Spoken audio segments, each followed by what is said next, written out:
hate you all. Oh. And I hate you all. Oh. And I hate you all. Oh. And I hate you all. Oh. You gotta help me. Look, Jerky, I don't need to talk to you. All right, kids, hold on your hats. 1, 2, 3. Yo blows monkey ass. Yo blows.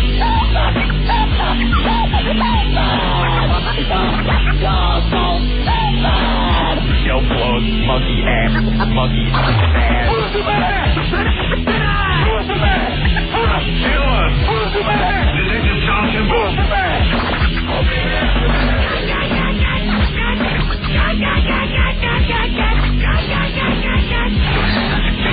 It's our show, you tool.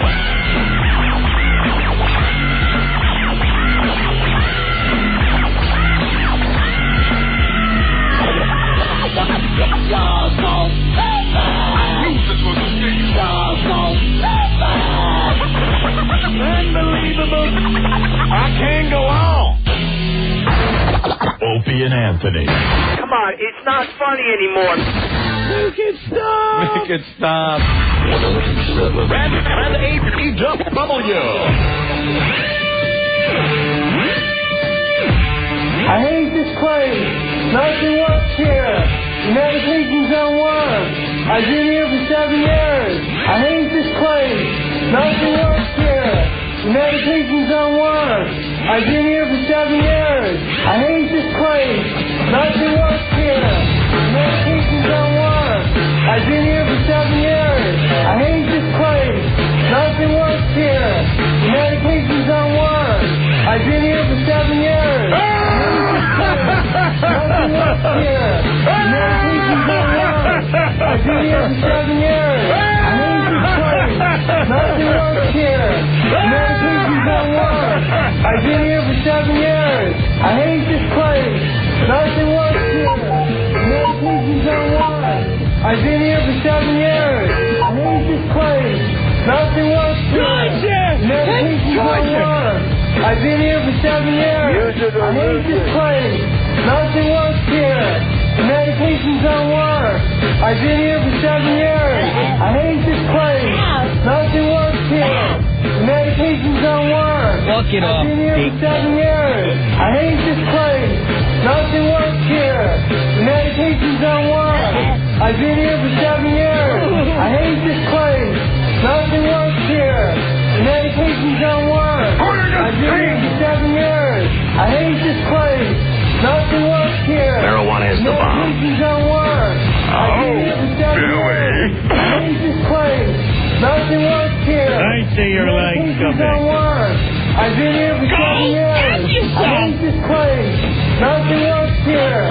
Medication's on one. I told you I've to been here shut for up. 7 years. I hate I got this sort of a place. kind of brain. Nothing works here.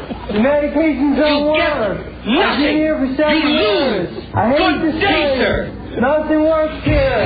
Medication's on one. I've been here for 7 years. This place I hate blows. this place. Nothing works here.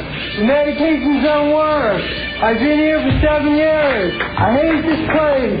Nothing works here. Medication's on one. You know what I'm talking about. I've been here for 7 years. I hate this place. Nothing works here. Okay, terrific. Medication's on one. Okay, terrific. I've been here for 7 years. That's a winner. I hate this place. Nothing works here. Medication's on one. I've been here for 7 years. I hate this place. Be quiet, sir. Nothing works here. Medication's on one. Be quiet, sir. I've been here for 7 years. Be quiet, I sir. hate this place.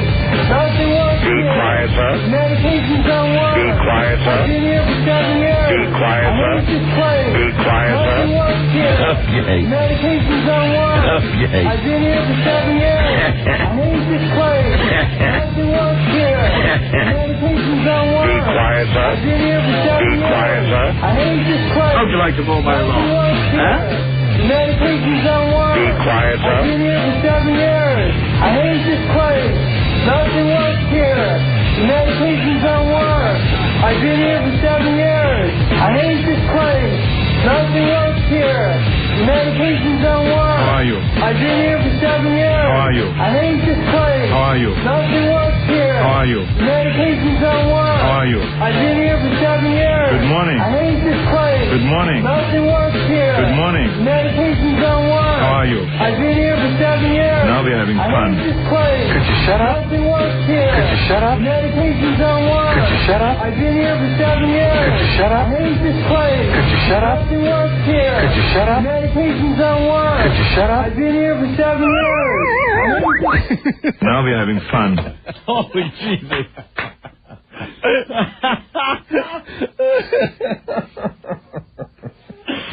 Well, hello, everyone. Hey, what's up?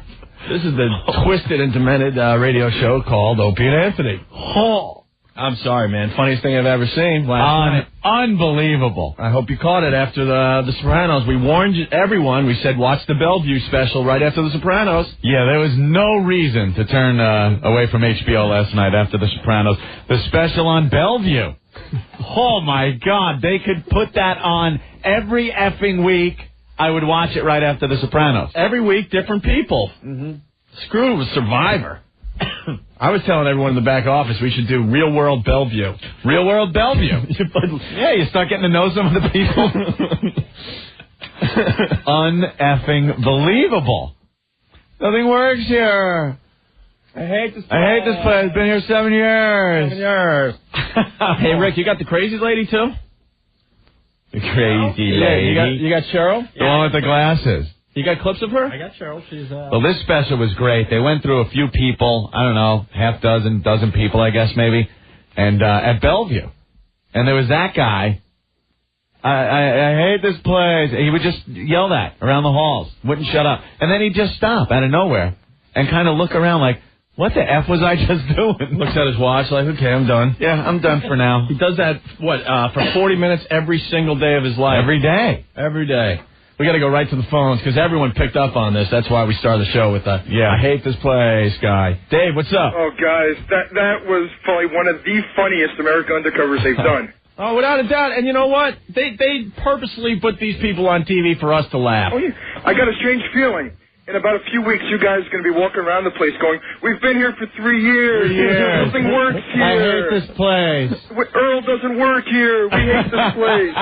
You know what? We went out for lunch today, and we walked about 4 or 5 blocks, and the whole time there was like 5 of us. We're just, all of us. I hate this place. I've been here for 7 years. Nothing works here. Nothing works here. The medication doesn't work. You know, a ton of people went into work today seeing the exact same Who's thing. doing that? The looks we got on the street were priceless because obviously a lot of people didn't see the special last night. But one guy would start. It's a great new game. Do it. I hate this place. I hate We this just walk around place. saying, yes, I am God. I would like to go to court. Yeah. Tell people I am God. Yeah. I hate this place. Oh, man, how are they going to top that one? I don't know. There is no way they Nothing can top works that. here. It's going to be tough.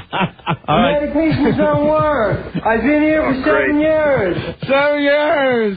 All right, Dave. Later, Hammer. Bye. He rocked. That guy was the star of the show last night. Well, him and, of course, the girl, Cheryl. Oh, yeah, we're going to get to Cheryl in a minute. The sad part about that guy, he knows exactly what he's doing. Yeah. No doubt about it. All of a sudden, like, there's something in his head, and he's got to start, saying this crap over and over again. Yeah. And he starts saying it, and he knew exactly where he had to go. He had to go back into the seclusion room. Go into the room. He knew the drill. All right, I got to take my glasses off. You're going to close the door, and I'm going to be in here until I stop. He was saying that as they were giving him the medication. Right. And he downs it and then just keeps going. Nothing works here. I hate this place. Zach, what's up? Hey, what's up, doing, Hey. Did you see the lady that said that, she owns Microsoft computers and all that other stuff? Yeah, she owns a computer company, she said. She didn't even know what she was talking about. They wheeled her in. She was so incoherent. And, her talking was confused. They were saying it. And then they just know what drugs to give her. Yeah. All right, we'll give her this, and that ought to calm her down enough to where we can figure it out. And she was like, you better let me out because my computer will just blow up everything and stuff. You better watch out. Computer, she's like the boss of a company, and no one's going to get paid if I'm in here. And all of a sudden they just go, okay, give her some Paxil, some Klonopin. Yeah. Give her this, that. That'll hook her up until we can talk to her. And then they show her a few days later, I guess, or a week later in her room, and she's like, well, these drugs have certain side effects. Right. And you can understand what she was saying. All right, see you later, One. All right, Zach. Let's go to Jared, who's next on WNEW. Jared, what's up? Oh, hey, what's going on? Hey, man. Hey. Yo, I think after that little opening, I'm going to check myself into Bellevue. And not for it. Jesus. Well, we had to pound it home just like they did on the show last night. Yeah, it isn't effective unless you do it so many times that people are like, oh, my God. Because they're interviewing other patients at Bellevue, and you can still hear the guy in the background. I hate this place. Been here for 7 years. I've been here for All right, 7 years. I'm going to throw this out there. Was I the only one looking at that woman, Shell, and going, holy ass, Bubba Ray Dudley has checked himself into Bellevue Hospital? Bubba Ray Dudley. The chick with the taped up glasses. Bubba Ray Dudley. Oh, my God. And then they give her a brand new set of glasses, and she's effed those up as well. Yeah, those were taped up. They never really explained why she kept messing up her glasses. She probably throws them down or something. Or throws them at people. She's a nut. She looked like Dr. Melfi from The Sopranos. She sounded like her a little bit, right? After The Sopranos, I didn't think it would get much better last night. That was a good episode. I couldn't watch her before they gave her new glasses with the chocolate in her mouth. Stinky goes, oh my God, it looks like she was eating squid ink. She's talking and all the like strings of spit and chocolate in her teeth. Yeah. Just disgusting. And then what does Opie do? He runs up to the TV in the office and starts making out with her on the TV screen. Disgusting. It looked like blood or something dripping. It was just... She had a chocolate bar in front of her. It was chocolate. And then they put the new glasses on and he goes, oh, you're so beautiful. You know, they're crazy. You don't have to lie to them. You know what? I think the people that work in Bellevue are just this close to being, psychotic themselves. And then when that other chick, the one that loved her daddy that died, oh my God, she's standing there with the fat woman Cheryl, and Cheryl starts accusing the doctor of having a thing for the other girl. Yeah, you want to seduce her, or she was all jealous. Well, nothing wrong with hot mental patients.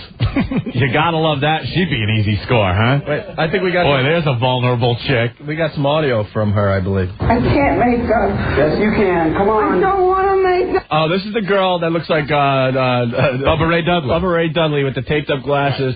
She got in a confrontation with the hot mental patient, Cheryl, and I guess they wanted them to make up and hug and stuff.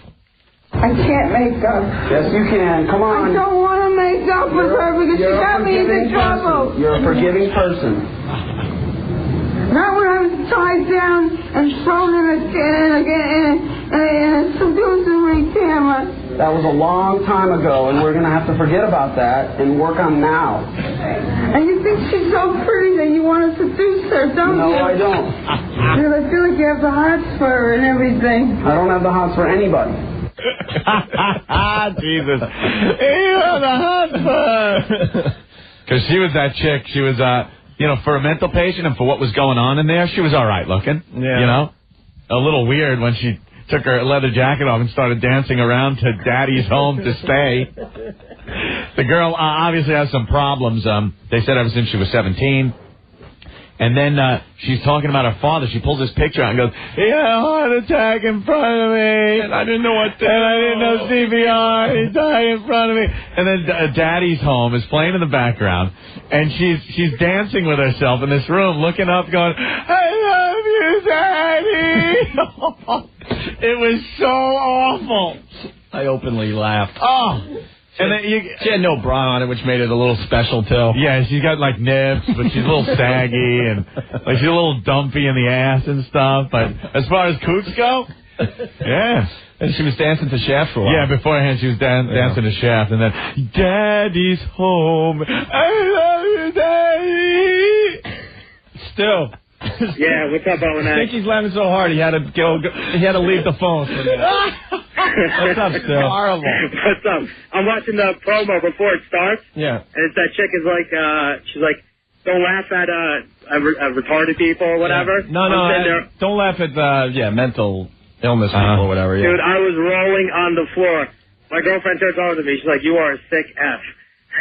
How could you not laugh at that? It was the funniest thing I've ever seen in my life. I know it's tragic and all, but how can you not laugh at that? She's got the twisted glasses all taped up. She's got, the squid ink dripping out of her mouth. The squid ink. And she's telling us not to laugh at her. All right, Stu. All right, later, guys. People who suffer mental illness are suffering from pain.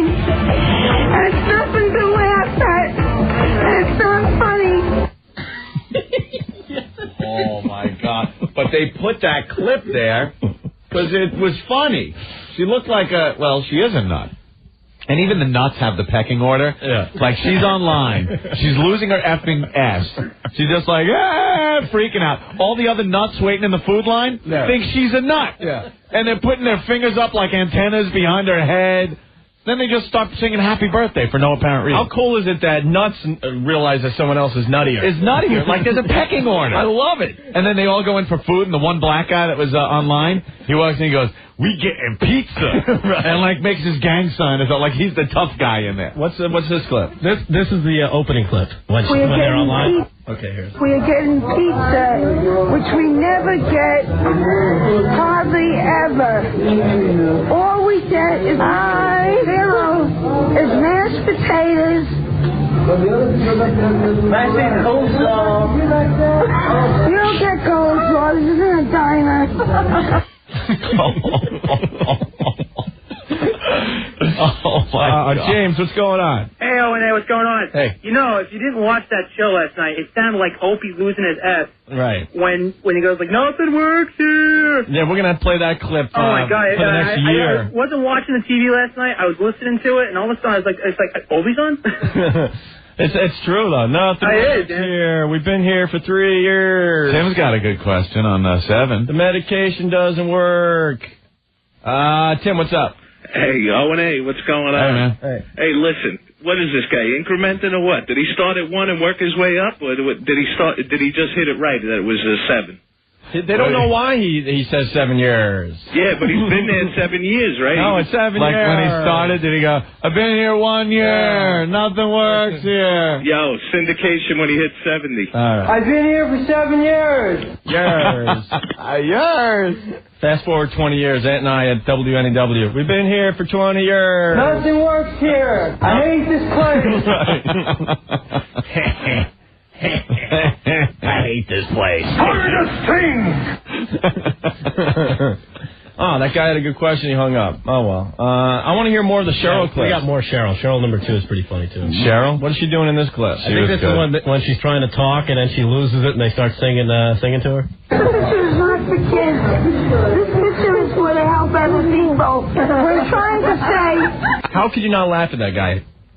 I know. He's walking down the hall. They got the camera on him. He's building up in him, and he just starts blurting it out. Come on. At least we had the balls to admit on the air that we openly lent it. He was amazing. Another thing that I wanted to touch on was the guy who kept repeating himself. Yeah. This guy was on literally 12 different types of medications, and every time they gave him one, he seemed like it didn't faze him. Right. It's just normal stuff. Right. All right, guys, I just wanted to pass that comment about the masturbator. Thank you, guys. Yeah, Scott also online, too, has something to say. Let me go to about the masturbator guy. Scott. Wait, hold on. You can't say that. They dump out of the J-O word these days. All right, how do you and you can't even say blood? you can't even say the M word. Don't say, look, dude. Just say crank it. How do you pull your crank Right. for 6 hours a day? And they didn't even explain, did he do it 6 hours straight? Did he, take a break and go to work and come home for lunch and do it? He just goes 6 hours at a clip. No, he lost his job or whatever, had to take a leave of absence. He was doing it for 6 straight hours. He'd sit in front of the computer and just pull it. I thought they show him pulling it while he was in the hospital too, but they didn't even show that. Yeah. But the thing is, let me tell you, at his age and that whole thing going on, you got to work, you can't just do that. But I remember being 13, you just crank it forever. You finish, you start back up again. It was the best thing ever. That's because you can reload pretty quickly. Yeah, but this guy's sitting in front of his computer, and then did you hear that thing that was said also? He noticed, or he didn't know he was being observed. Like he must have been by an open window doing this. Or his wife.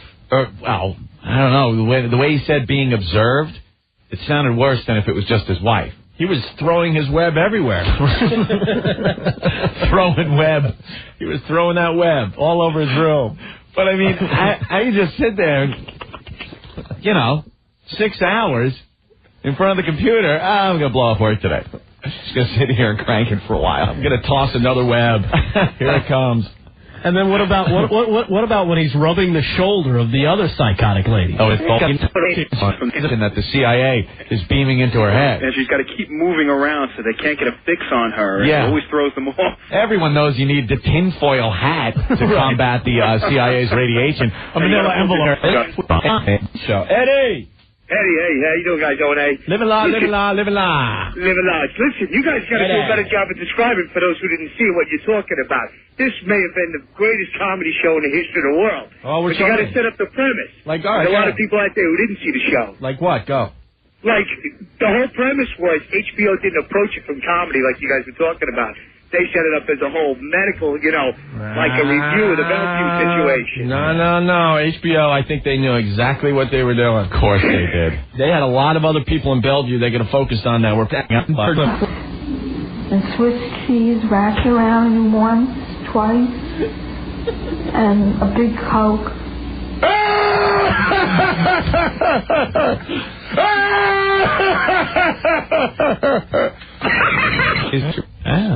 I've been in a few of these places, so. Oh, yeah? I think I could openly laugh at this crap. But if you lived there? No, not for me personally.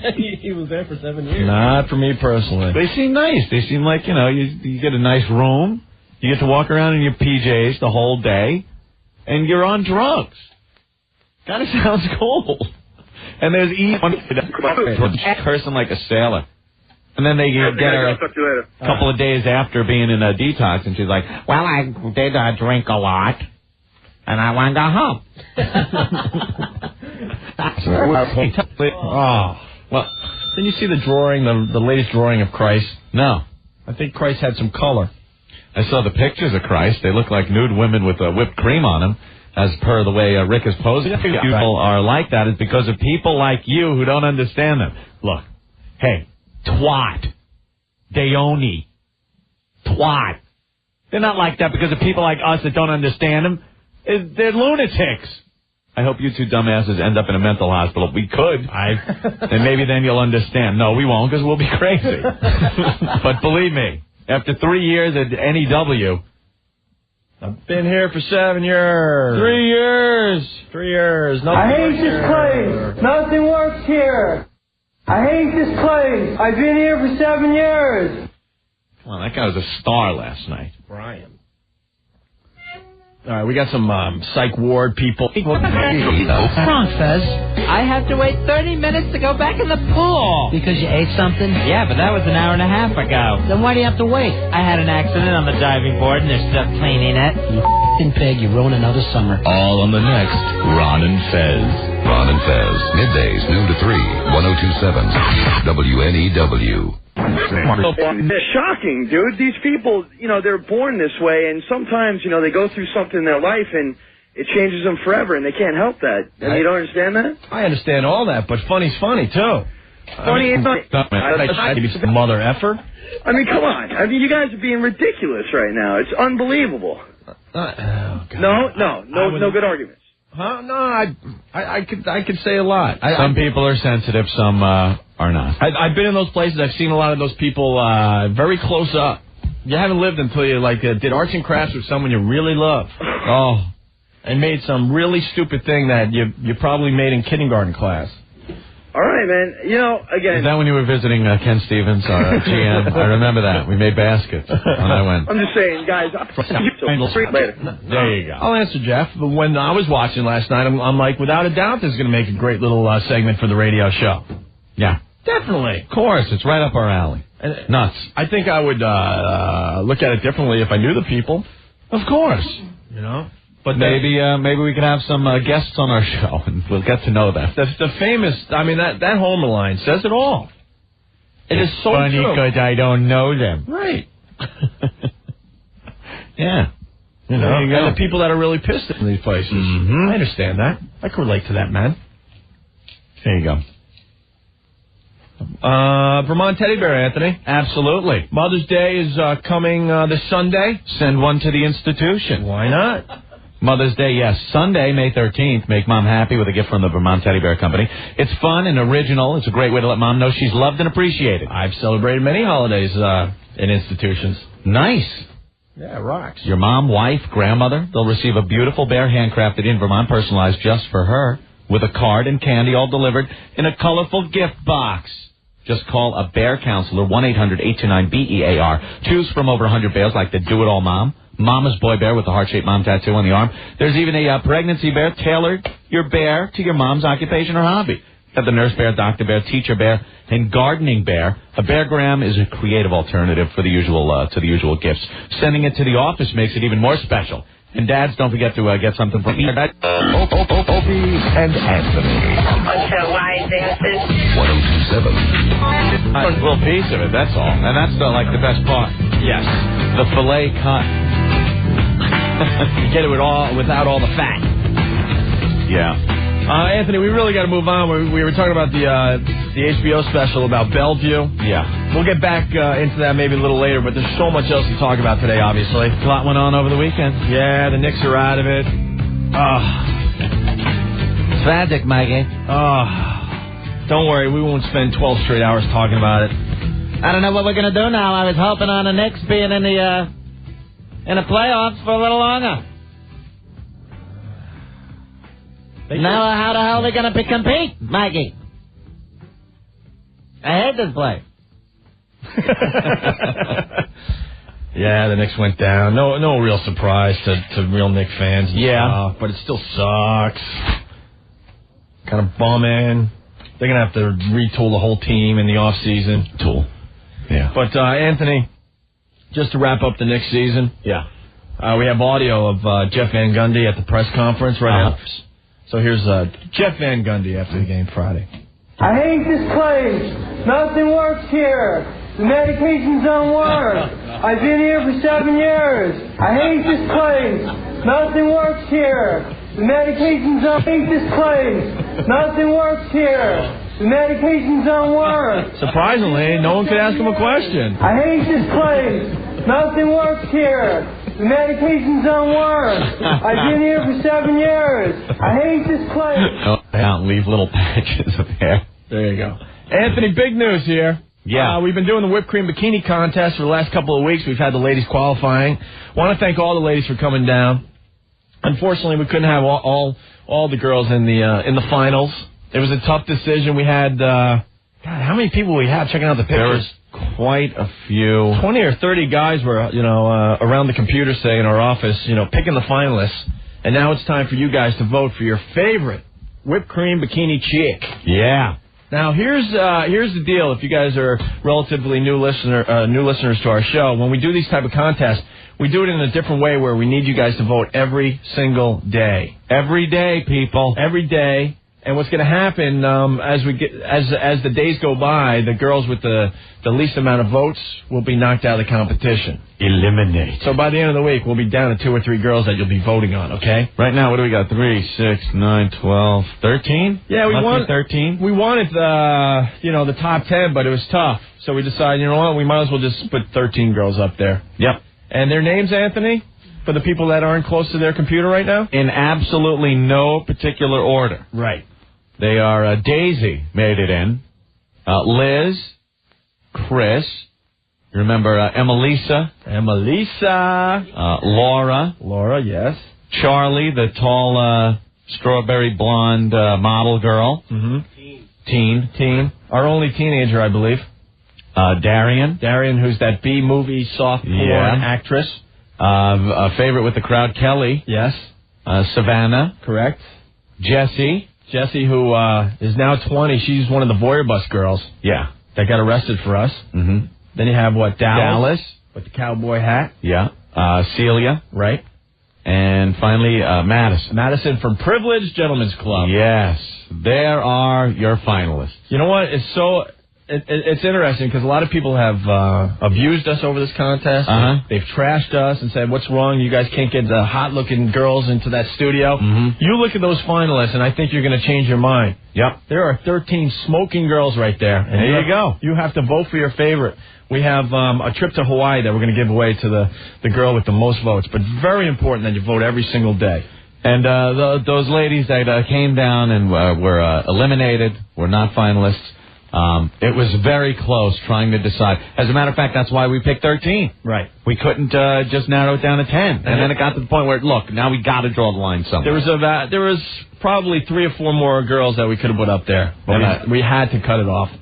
And I'm not talking about a Stalker Patty or a Mindy. No. And the ringers are out of the contest, by the way. Right. Gloria Ann's out of the contest. Nikki Sterling's out of the contest, the porn star. Kimmy from Survivor's out of the contest because they can't win the prize. Those are like celebrity things. Right. Right. So please vote at WNEW.com or FoundryMusic.com, okay? All right. This guy outraged that Stalker Patty didn't make the finals. What? Tony! Hey! What's going on? Opie, you're letting me down. I can't believe Stalker Patty's not in there. Yeah, what a surprise. She almost made it.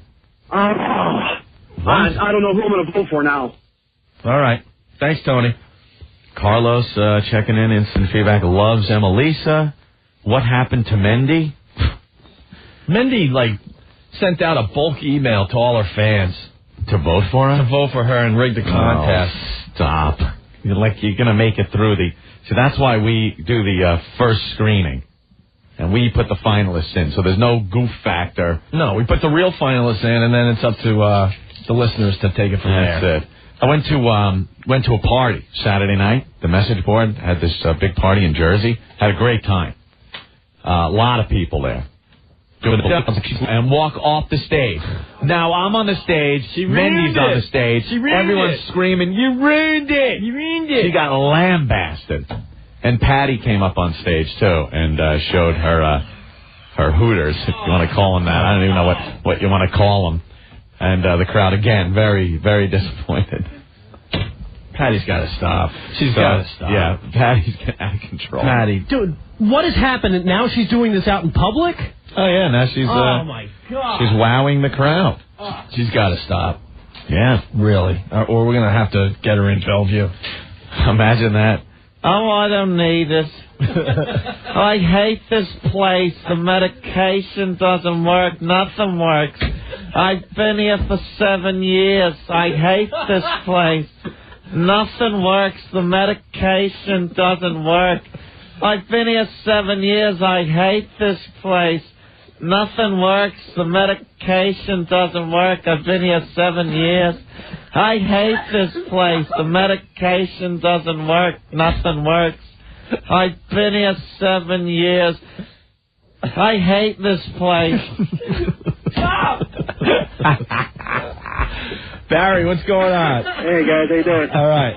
Listen, man, I saw Stalker Patty for the first time. Yeah. Other than that on the web, man, that scared the hell out of me.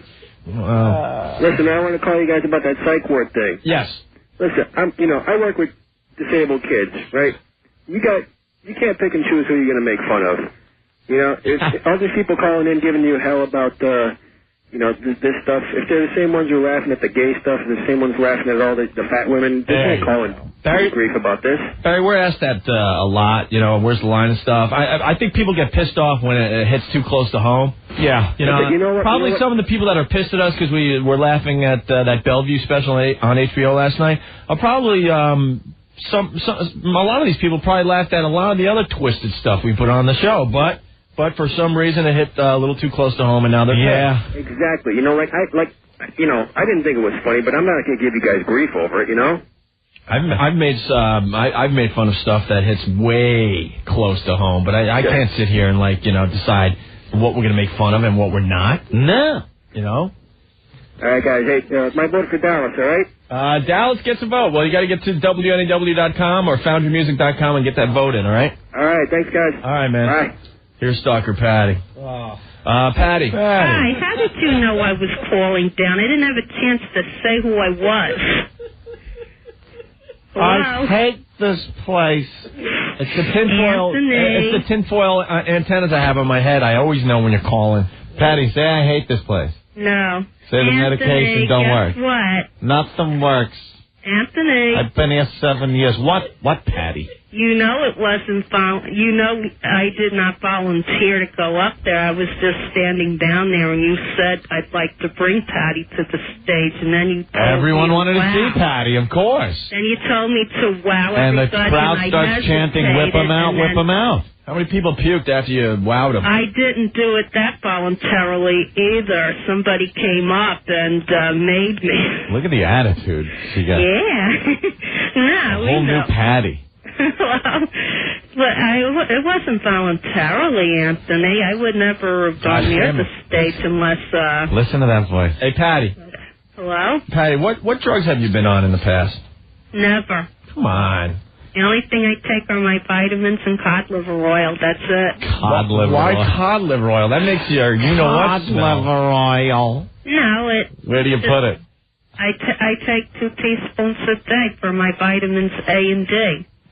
Why can't you just take vitamin A and B? Why can't I take them in the pill form? Because you don't absorb it too well, but... Why cod liver oil, though? It's like Little House on the Prairie days.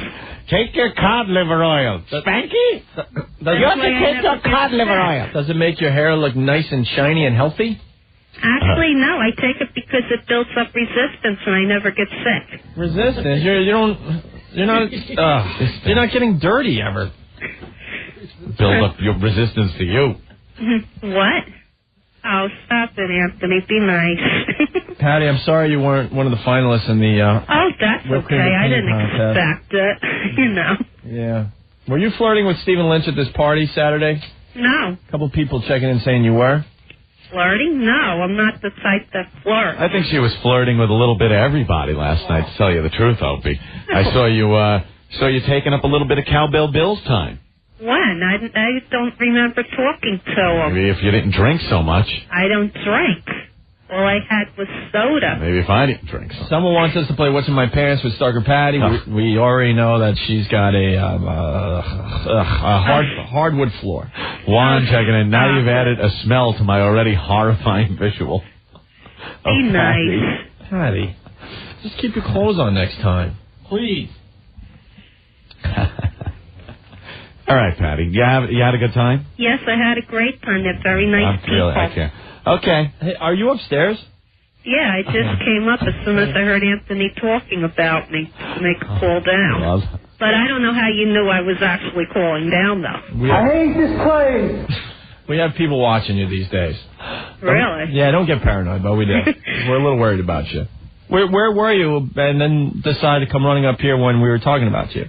I was eating my chicken sandwich outside. Right outside the building?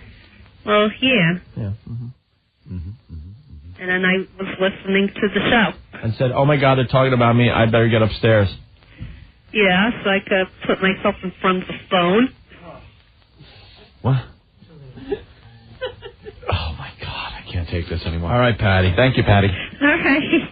Bye. The medications don't work. Nothing works here. I've been here for 7 years. Hello? Hey, Claire, what's up? Hi. Hi. I've been in the hospital 4 times, and, it's pretty funny sometimes. It's really, really sad because you know people, but when, you're sitting next to someone, they're like, oh, my God, there's bugs all over me, and they start, wiping the bugs off themselves. It's pretty funny. Why were you in there, Claire? I have, a depressive disorder and OCD and post-traumatic stress disorder. Post-traumatic stress? Yeah. Were you in the big one? What do you mean?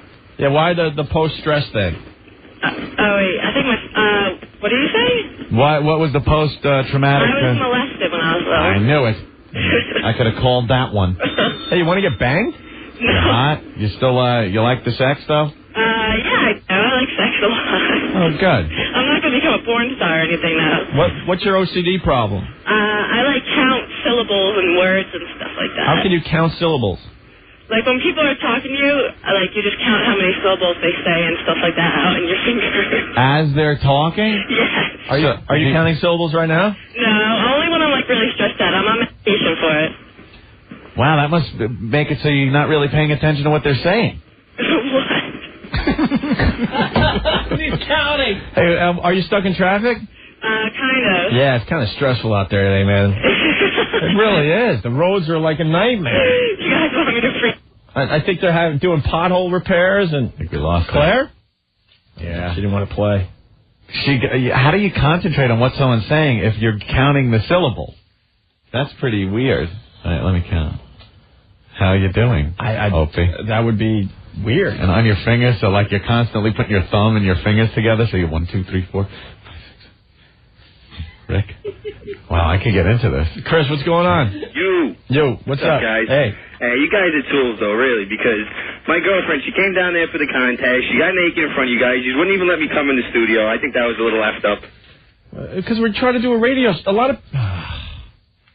It's not about the chicks in the whipped cream bikinis boyfriend show. Yeah, I know. I'm not saying that. I'm not in any way saying that. But, I mean, she never even heard of the show. I told her about the contest. I'm one of your diehard fans. I came down there.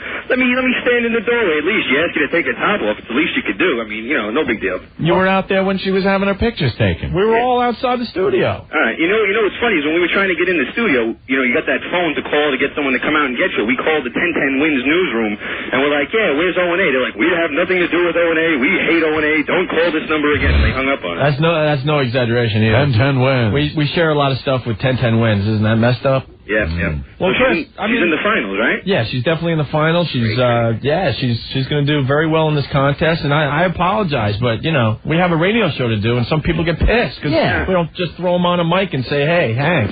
No big deal. I just wanted to come in and meet you guys, but hopefully if we win, I'll get a chance to do that. Without a doubt, that'll happen.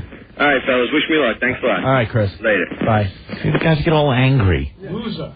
I mean, give me a break. It's not the show about you. Janine. About your chick. Hello? Hey, Janine, what's up? What's up? The girl that just called, that's Crazy Claire the Cutter. From Ron and Fez? Yeah, she cuts herself with knives. She's going into the show to do it. A cutter? Yeah, she like gets turned on by knives and stuff. And bleeding? Yeah, and they're gonna buy her knives, and she's gonna go in and like do something. It must be like Jackie the Knife Girl that we had on. Oh, I forgot about her. Where she pretty much has orgasms when the knives are... When you drag knives up. But she doesn't cut herself. Well, they get... No, she's crazy, though. Yeah. I think she's just looking for attention. All right. Could be. All right, bye, guys. Thanks, a lot of people saying that. All right. Well, we didn't know. It's okay. They're allowed to call. It's one big happy family here, right? We have audio from the party, as a matter of fact. The staff party from last week. I hate this place. The medications don't work. Nothing works here. I've been here for 7 years. 7 years. All right, we got to take another break, Anthony. All righty. WNEW.com, FoundryMusic.com. The voting has begun for the Whipped Cream Bikini Contest. Grand prize trip to Hawaii. So this contest is in your hands, gang. Mm-hmm. Very important. You got to vote every day. Every day. Because the girls that have the least amount of votes, we're going to just be dropping out of the contest as the week goes on. Yeah, and then you get to vote again the next day. Right. Okay? Keep your chick in. Keep your chick in every day. Simple as that. I don't know if the winner will be picked Friday or Monday, because we're doing something really crazy on Friday. We should give those details next. The Opie and Anthony Show. Other debauchery on the way. Stay there. 1027 WNEW. Anthony, Worldwide Monkey. Worldwide Monkey.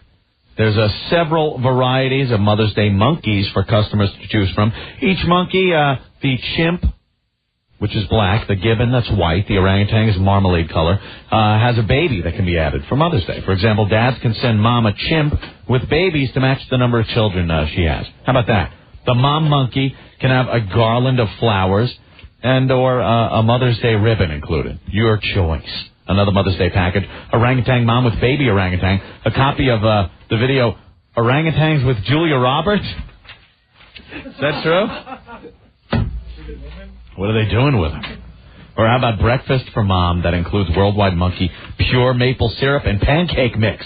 All monkey grams start at $39.99. So call the easy-to-remember number, 1-800-858-5101. Send a monkey to your mom with a message that reads, "From your little monkey." From your little monkey. Call 1-800-858-5101 or reach them on the web at worldwidemonkey.net. Hour by Opie and Anthony. Owned by Infinity Broadcasting. This is 1027 WNEW. New York. We're back with the O&A show. Remember that song, Ed? Hell yeah. We used to play this one a lot in the old days. Meaning like 3 years ago. Yeah. Gravity Kills, guilty. 3 years. All right, lots of instant feedback coming in. We're shutting down a bunch of websites with the whipped cream bikini contest. I know. So be patient. You might have to vote later because FoundryMusic.com and WNEW.com getting just pounded. It's getting ridiculous. They're crashing. But you guys, the finalists are up, and it's in your hands. You got to vote. And you got to vote every day. Very, very important, okay? Yeah. All right. 13 finalists. Whittle them down. We'll whittle them down all this week. Girls with not a lot of votes will be knocked out of the competition by showtime tomorrow. And we'll go from there. Wonder who that's going to be. I love this part of the contest. Oh, don't get me wrong. I love when they're coming in and doing it. But I love when each day's voting is over and we see who's eliminated. It's very interesting seeing how you people vote. And it's very easy. You go to WNEW.com or FoundryMusic.com. Just follow the instructions. Very easy. Yeah. It makes it very obvious what you guys do.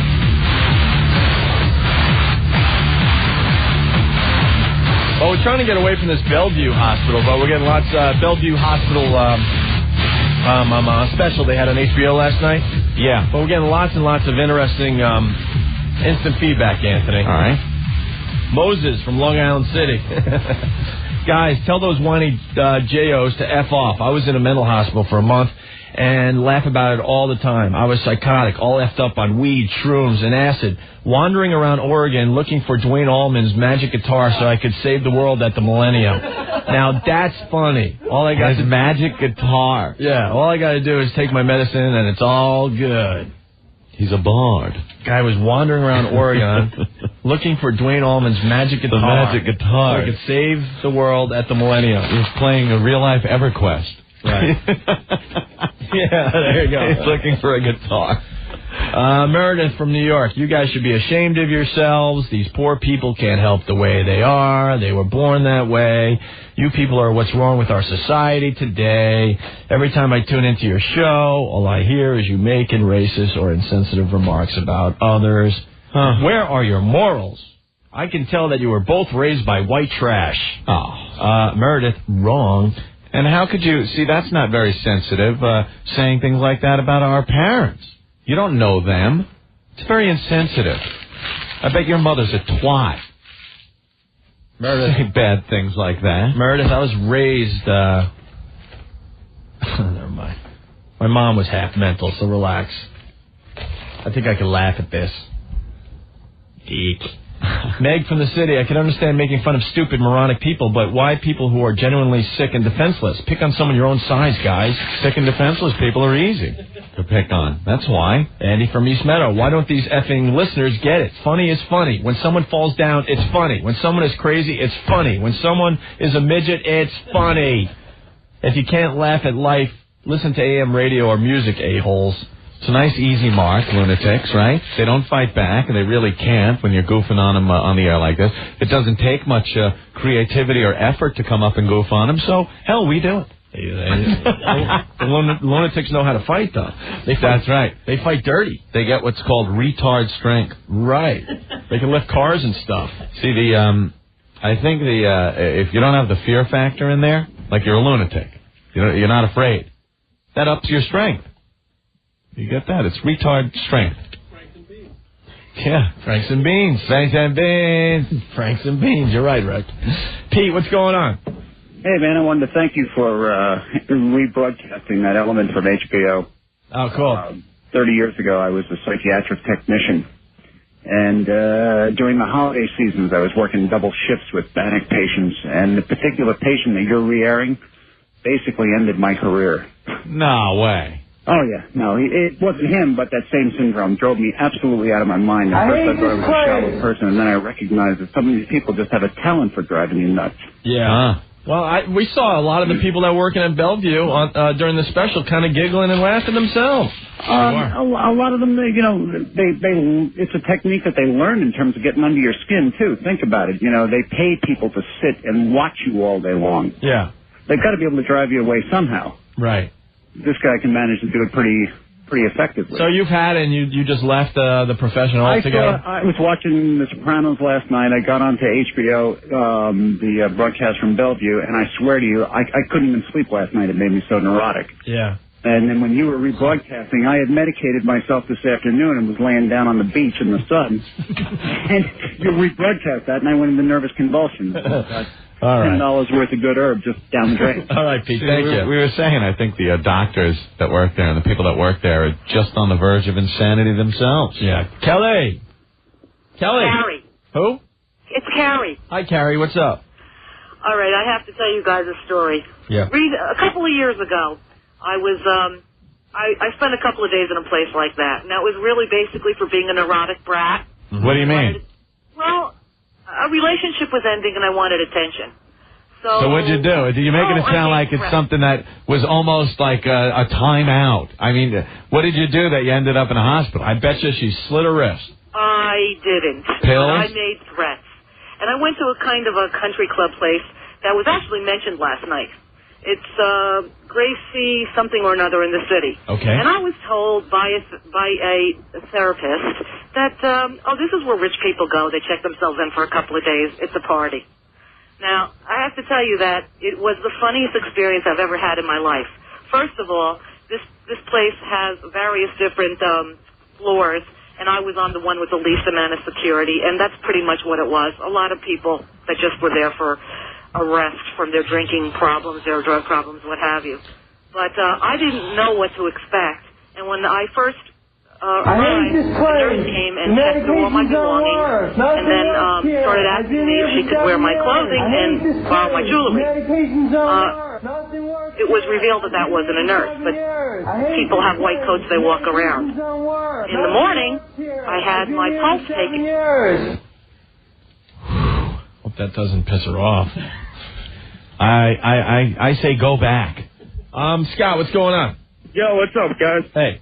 Yo, I work security, let's just say, like, at a college. Okay. And this guy shows up, or has shown up 4 different times, saying that same stuff, and we've had to arrest him. Oh, the college. Is it NYU? No, actually a different college. But I've talked to guys that work down at NYU, and he shows up there as well. But, I don't know, I work at a different school. I shouldn't say which one, but he always ends up coming up there, same building, saying the same exact thing. So he shows up and just does that whole, I've been here 7 years, I hate this place.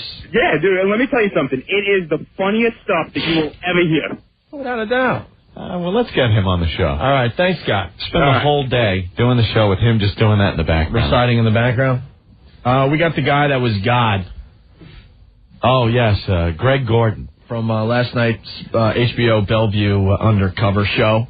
He broke into Ronald Reagan's house years ago. Yes. God? Hi. Hey, he answers to God. How you doing? This is, what, Greg Gordon? Yeah, that's me.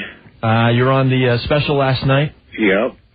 One thing you got to realize is that guy who was saying the medications don't work, I hate this place, nothing works here, he was telling you the truth.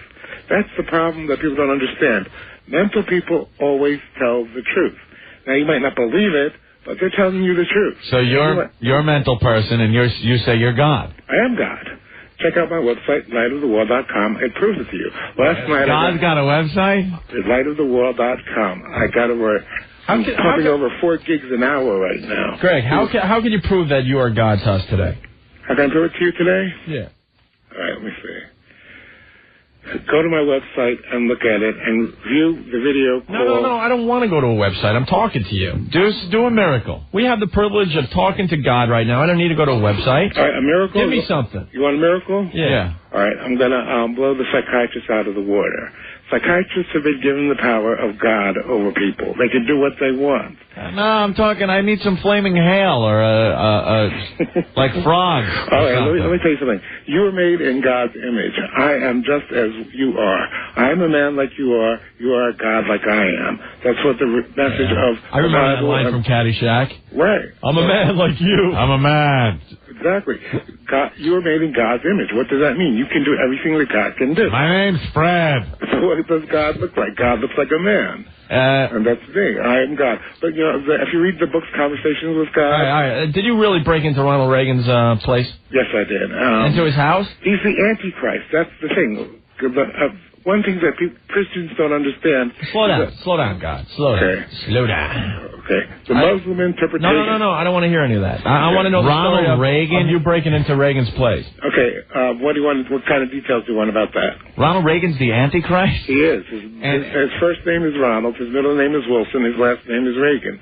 Ronald has 6 letters. Wilson has 6 letters. Reagan has 6 letters. 666. 666. Well, I'm sold. There you go. But it's not that easy. There's a lot more to it. I'll put my pitchfork in your ass. This new boat that they... God doesn't shut up. God. Yeah. Opie, he's not. So this new boat, this new boat that they just launched. I think I stood upon the sand of the sea, and people know, biblical scholars know. Make it rain right now. It's raining right now. No, it's very sunny out. Make it rain in New York City right now. Go ahead. Go. We're waiting. Come on, God. We'll wait. Go. Could you do it? No, I'm not God. You are. Make it rain, God. Come on. Can't do it. I'm a man. I told you. You were made in my image. I'm made in your image. Yeah, but... anything that a man can do, I can do. What can you do that I can't do? No, God kicks ass. God has powers. You want a hand wrestle? You want to, No. I'll show you something. Go to my site and look up for Dougie's Dead. God. Tell us the story of you breaking into Reagan's place. Okay, it was a night, it was July 4th of 1990. Yes. I had been up all night having a party. It was actually in the Hotel California. Doing a little cocaine? A lot of cocaine. Yeah. Crack. We did a lot of crack. God loves his coke, Opie. The crack was good. But the problem was I took the first piece of crack. I was really going to a small crack house. Yeah. And I took the first piece of crack from my roommate. He got mad and we got into a fight. Right.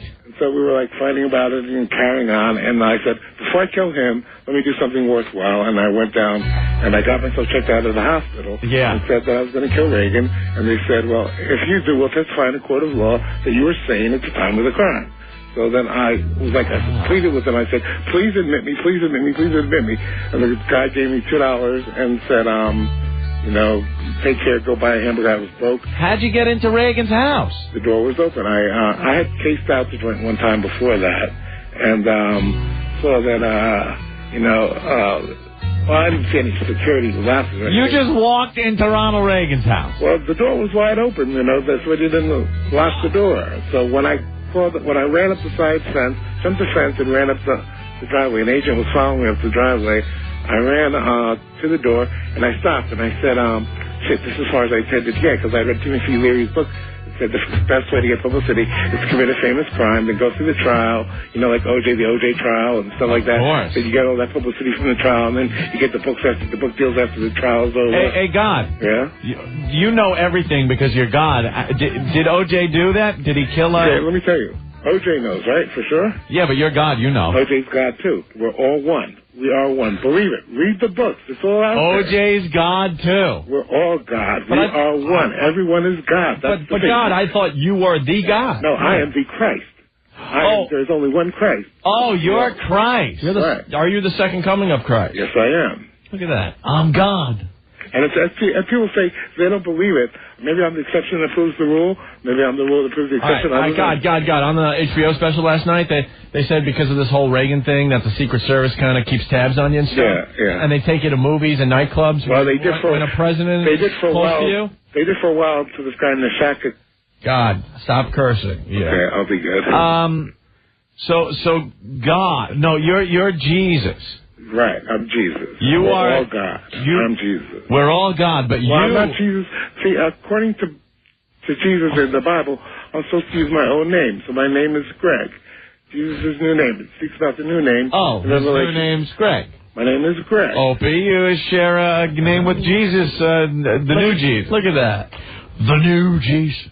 Yeah. So now, why don't you do some miracles? Walk on some water and stuff. The only miracle I can perform is to talk clearly and... No, that's not a miracle. Jesus, when he was around... You open your eyes, it'll be a miracle. When the long-haired, goateed, white Jesus was walking around, he was feeding people and walking on water. I can feed more people than Jesus ever did. How? By having the world-round electrical generation system put in place, and then going to... This I love. And then going to any of the... What is the worldwide electrical generation system? It's a system that links the electrical grid of each of the world's countries together so we have one united grid all around the world so that we're all united and we can... Kooky people love electricity and power. Like, it's great. And I'm kind of screwed up because I love it, too. Like, I love machinery and electronics and beaming and satellites and stuff. And now, Jesus? Yeah. Greg, excuse me. You think the whole world should link its electrical system together? Correct. And what'll this do? That will, lower birth rates around the world because it's a direct correlation between the population, between electrical consumption and birth rate. They love electricity. So, as your electrical consumption goes up, your birth rate goes down equally. There's a number of other benefits. Can't remember them offhand, but the site to look at is CENI.org. Like Palm Pilot here. Hey, God, what's Moses up to these days? Heaven. Heaven? And who killed JFK? Yeah, who did that? And did Marilyn Monroe really kill herself? These are all good questions. Yeah, for the answer Jesus. is known by God. We've been waiting all these years to talk to God. You should answer some of these. The answer is known by God. So if everyone realized they were God, that part of God that knows. No, wait. You're Jesus. You came back, and people don't believe you because it's such an amazing thing, right? Well, it's supposed to happen. I don't know why I don't All believe right. it. Well, no. Okay, look. I'm giving you the benefit of the doubt right here. I'm willing to go out on a limb and say, okay, you're Jesus. Okay. You got to prove it to me here. You got to give me something that Jesus would and could only do. I'll give you a biblical interpretation that nobody's ever heard before. But that's not... Okay? That's something we could touch and well, taste. it's got to be by the Bible. I don't know what you're going to go. Like, what do you want from me? I want you to turn water into wine. All right, well, give me some dried wine pills or something. I don't know. Well, dry up some wine. He's got that figured out. It's like a... Hey, you're not... Goddamn David Copperfield. You're not a convincing God. I'm trying to convince you that God... Hey, when the Secret Service brings you to the nightclubs, what happens? Well, the best club in the city is Cheetah, obviously. Anyone who's been around the scene knows that Cheetah is the best club in the entire city. Endorsed by the Let's wreck that place as far as being trendy. Huh? It's over for Cheetah. Go ahead. You don't like Nobu? Huh? So God hangs at Cheetah with the Secret Service. Well, they usually can't hang outside because they can't go in with guns in Cheetah. No cops are allowed in there with guns, so that's a good thing for me. You know. Yeah, everyone else in the place has guns, but Secret Service have to keep their guns outside. Right, because they're legal. They're officials. Hey, God, who killed Robert Blake's wife? Oh, that's a good question. Very topical.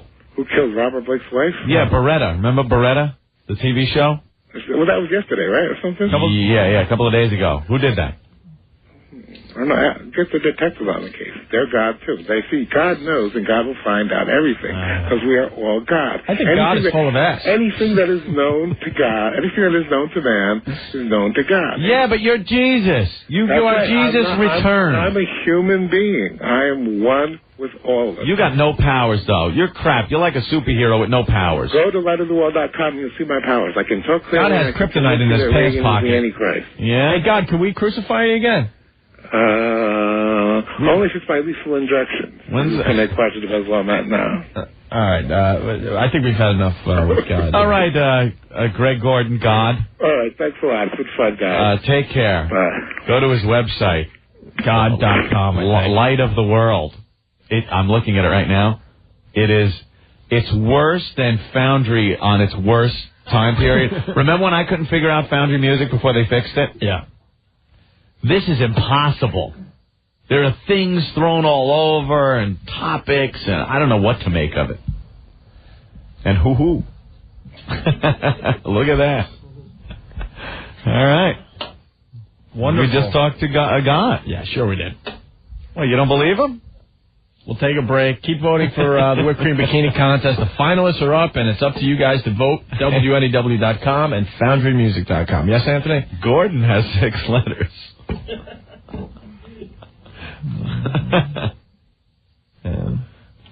And Gregory's probably 6. G-R-E-G-O. Nope. 7. Yeah. Well, 6 plus then the 1. Then you add that with the amount of syllables that I was counting that he said. Daddy, touch my dirty place. This is what we do every day. We just get teenage girls naked. What are we going to do next, though? We go to schoolyards and sell ecstasy? 102.7. WNEW backwards, I think. 102.7 WNEW is the Sports Guys at 5 a.m., the Radio Chick at 9, Ron and Fez at noon, Opie and Anthony at 3, Don and Mike at 7. It's the Radio Chick. You're on with the Radio Chick. Basically, I met this girl about 7 years ago.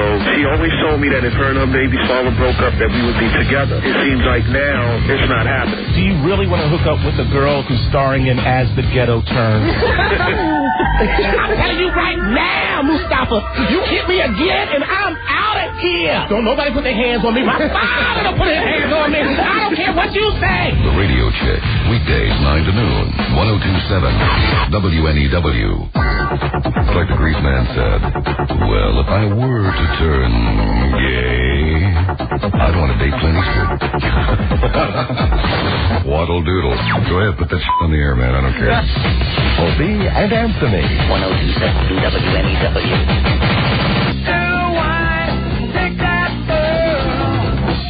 It's the O&A Show. Phone number 212-757-1023. You've been right along with the show. Yes. How was your weekend, eh? Good. Very busy. Yeah. I saw Frank Caliendo down at Caroline's. How did you do Friday? Did well. Yeah? Yeah, really funny. And Voss opened up for him. We're all hanging out. And he goes, big radio stars here in the audience. Big radio star. And then he goes, Big Kev. He points to Big Kev sitting at the table. Did Kubi, start standing up? Assuming that yeah, I know, right? Talking about him? Must be me. Time to get up. I don't think so. No, that was cool. I spent the weekend, Sunday at a marathon. You went to a marathon. Did you run? The Long Island Marathon was happening. Want to say hi to everyone we met over there? No, I didn't run. I got tired just watching them run. Oh, did you? I used to be a runner. Why didn't you run? Sandy ran. Where's she running from? I don't get the whole running thing unless someone's chasing me or I got to catch something. She ran the half marathon and she did well. Yeah? Hour and 53 minutes. Not too shabby. Did they list the names in the paper? I don't know. How did Haywood Jablomi yeah, right? place? Did he do well? I don't think he ran in the Long Island Marathon. Michael Hunt? No. He likes a short name, Mike. No, it was funny because I was at the finish line and the runners come through, and just every once in a while there's someone that's just gotta make that impression. And I got to hand it to a few guys. They dressed up like the Village People. Oh, is that what they were doing? And they crossed goofy guy. Yeah, they crossed the finish line as the Village People, which got a huge laugh. Of course, huge laugh. It's like the guy that dresses in the gorilla suit for the New York Marathon, the Boston Marathon, and he's half dead by the time he gets through it. But the beer keeps him going. But I got to say, we were up at 5 in the morning on Sunday. Oof. Most of our listeners just getting to bed. I saw a lot of you guys on the highway as we were driving to Eisenhower Park because they were swerving all over the road. I'm like, man, my life has changed because I used to be the guy swerving home at 5, and now I'm like getting up at 5 to bring Sandy to run. You don't notice him swerving when you're swerving yourself. Right. That's what it was. I think I was probably on my way back at that hour after Saturday night. I was pointing out the drunks. I'm like, that guy's drunk. That guy. You can tell at 5 o'clock is a dangerous time to drive. Easy pickings. Because who is driving around at 5 in the morning? Just drunks. On a Sunday, especially. Just drunks. There's no one going to work. There's no delivery trucks out there. It's people coming home after hooking up at a bar. Right. And they're the real late-nighters, you know? Right. It's not like 1 in the morning, even 2 in the morning, people are driving home. All right, there's a few drunks out there. But there's people maybe coming home from work late, maybe whatever. But at 5 in the morning, early Sunday morning, everyone drunk. Whew. Hammered. Box of wine. Yeah, they left the bar at, 2:30. Yeah. Got a little tail, and now they're going back to their pad. Going home. 5 a.m. is that hour. Man. So San ran, and she did really, really well. And then we got back home, and it was beautiful yesterday. What was it, 80 and just sunny and stuff? It was? Oh, you slept the whole day away? Because I ended up sleeping the whole day away because I was exhausted. All right. What do you consider sleeping the whole day away? When did you get up? No. Well, I got up at 5. We did the marathon. In the morning, yeah. And then we were home by noon. And then I crashed from noon to 6. Oh, okay. And it's funny because Sandy ran the race. Yeah. She looks at me. I'm like, man, this is a great excuse to sleep the day away. Because I'm usually looked at as the lazy bastard. So I'm like, no, I'm tired. I'm tired from watching you. after a Saturday night's party in Jersey, I finally got out of bed Sunday 3 in the afternoon. So I was finally able to get up. What time did you go to bed, though? Like 4 or 5 you got home? I don't even remember. Wow. It was really bad. I didn't drive, though. Big Kev is the designated driver because he doesn't drink. So it's like, you want to drive out there? Fine by me.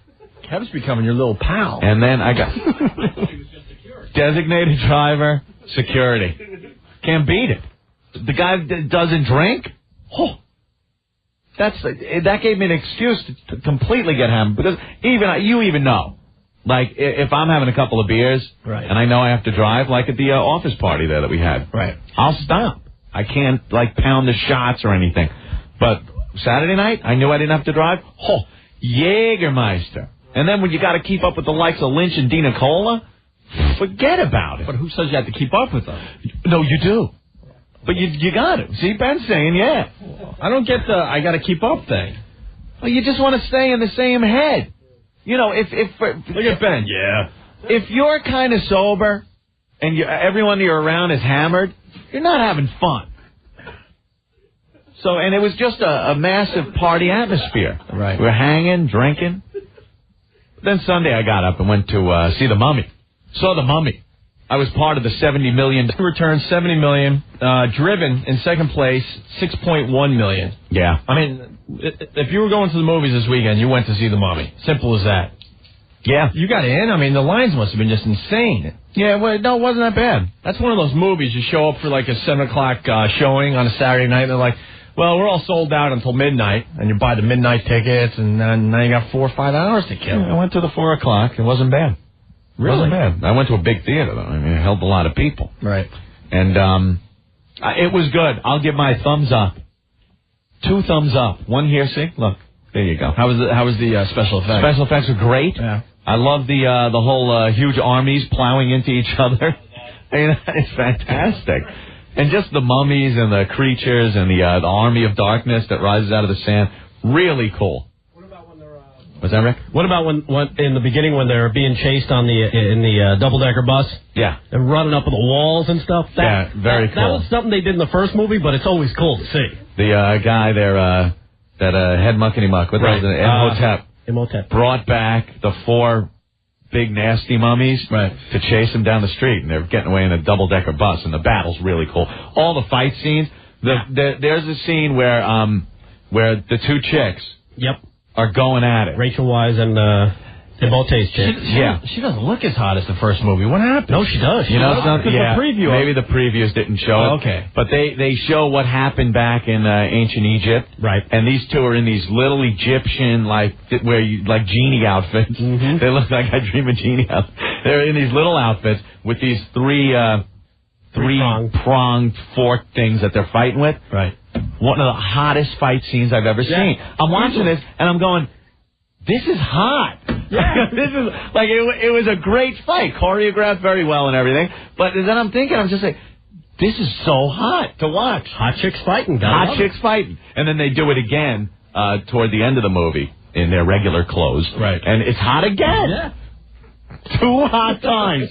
Chick fight. Now, I heard a rumor that the mummies are dead throughout the whole movie. Is that true, Anthony? The mummy's dead throughout the whole movie, yes. They are, okay. Just like Sixth Sense. Okay, well, I just want to make sure. Andrew.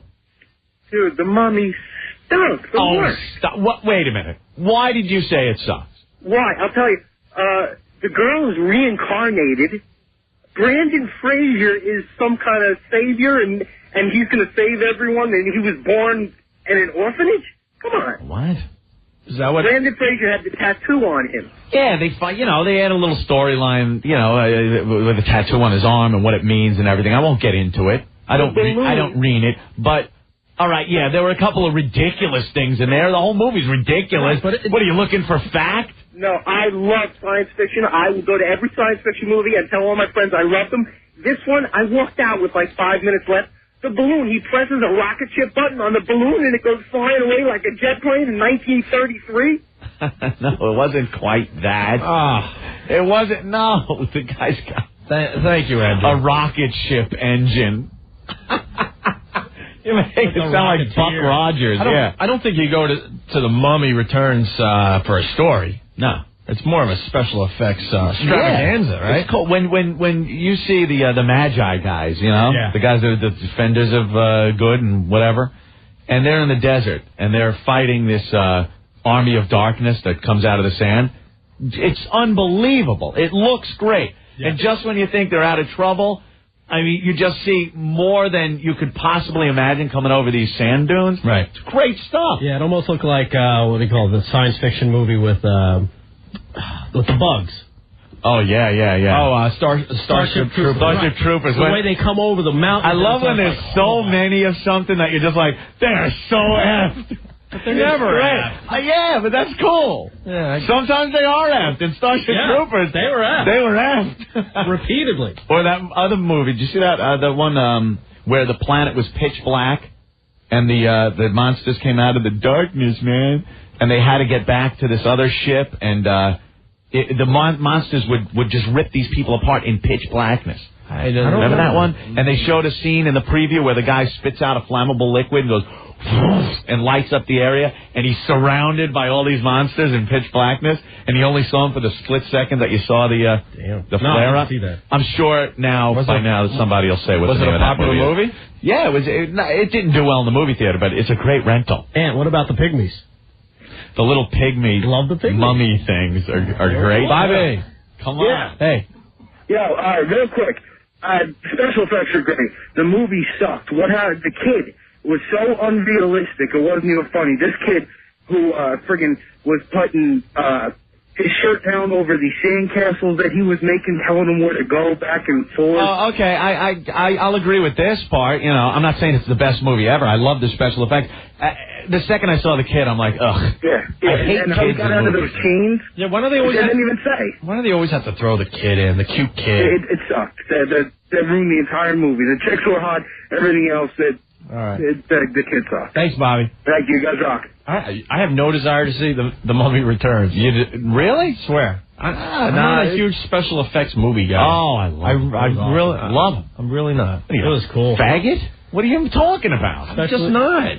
I mean, The Rock. It's no Bridges of Madison County. Easy. But Jesus Christ. Easy. How do you not like the special effects? I love that. I don't know. The previews for a couple of the movies that are coming out look great, too. I don't know. I want to see Pearl Harbor. That I want to see. And that'll have some special effects, and I'll get into that. Sure will. I need a little more story with my special effects movie. Sometimes you just got to go with the mindless action. Look, I know I'm not in the majority. I mean, it made $70 million, but I wasn't running out there to see it.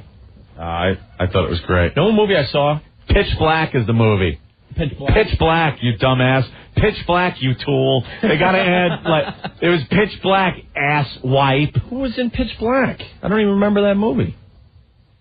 Was there anyone in there any stars? No stars or anything. Someone's saying it's Fade to Black. No, it's Pitch Black. No, so Pitch Black. We can hang up on him. All right. I think there was one guy in it, but I can't remember his name. Internet Movie Database. I saw a movie recently that best movie I've seen in a couple of years. What? And what's his name turned us on to that movie a couple of weeks ago when we were talking to him about his movie Blow. Ted Denning. Oh, you saw that one he was talking about, the backwards movie? Memento? Yeah. Good? Unbelievable. Guido the Killer Pimp's in it. Oh, there you go. Ralphie from The Sopranos. Was he dead the whole time? And he gets blown away. Boom. That's how the movie... No, but okay. You see it the first 5 seconds. That's how the movie starts. And it's the end of the movie.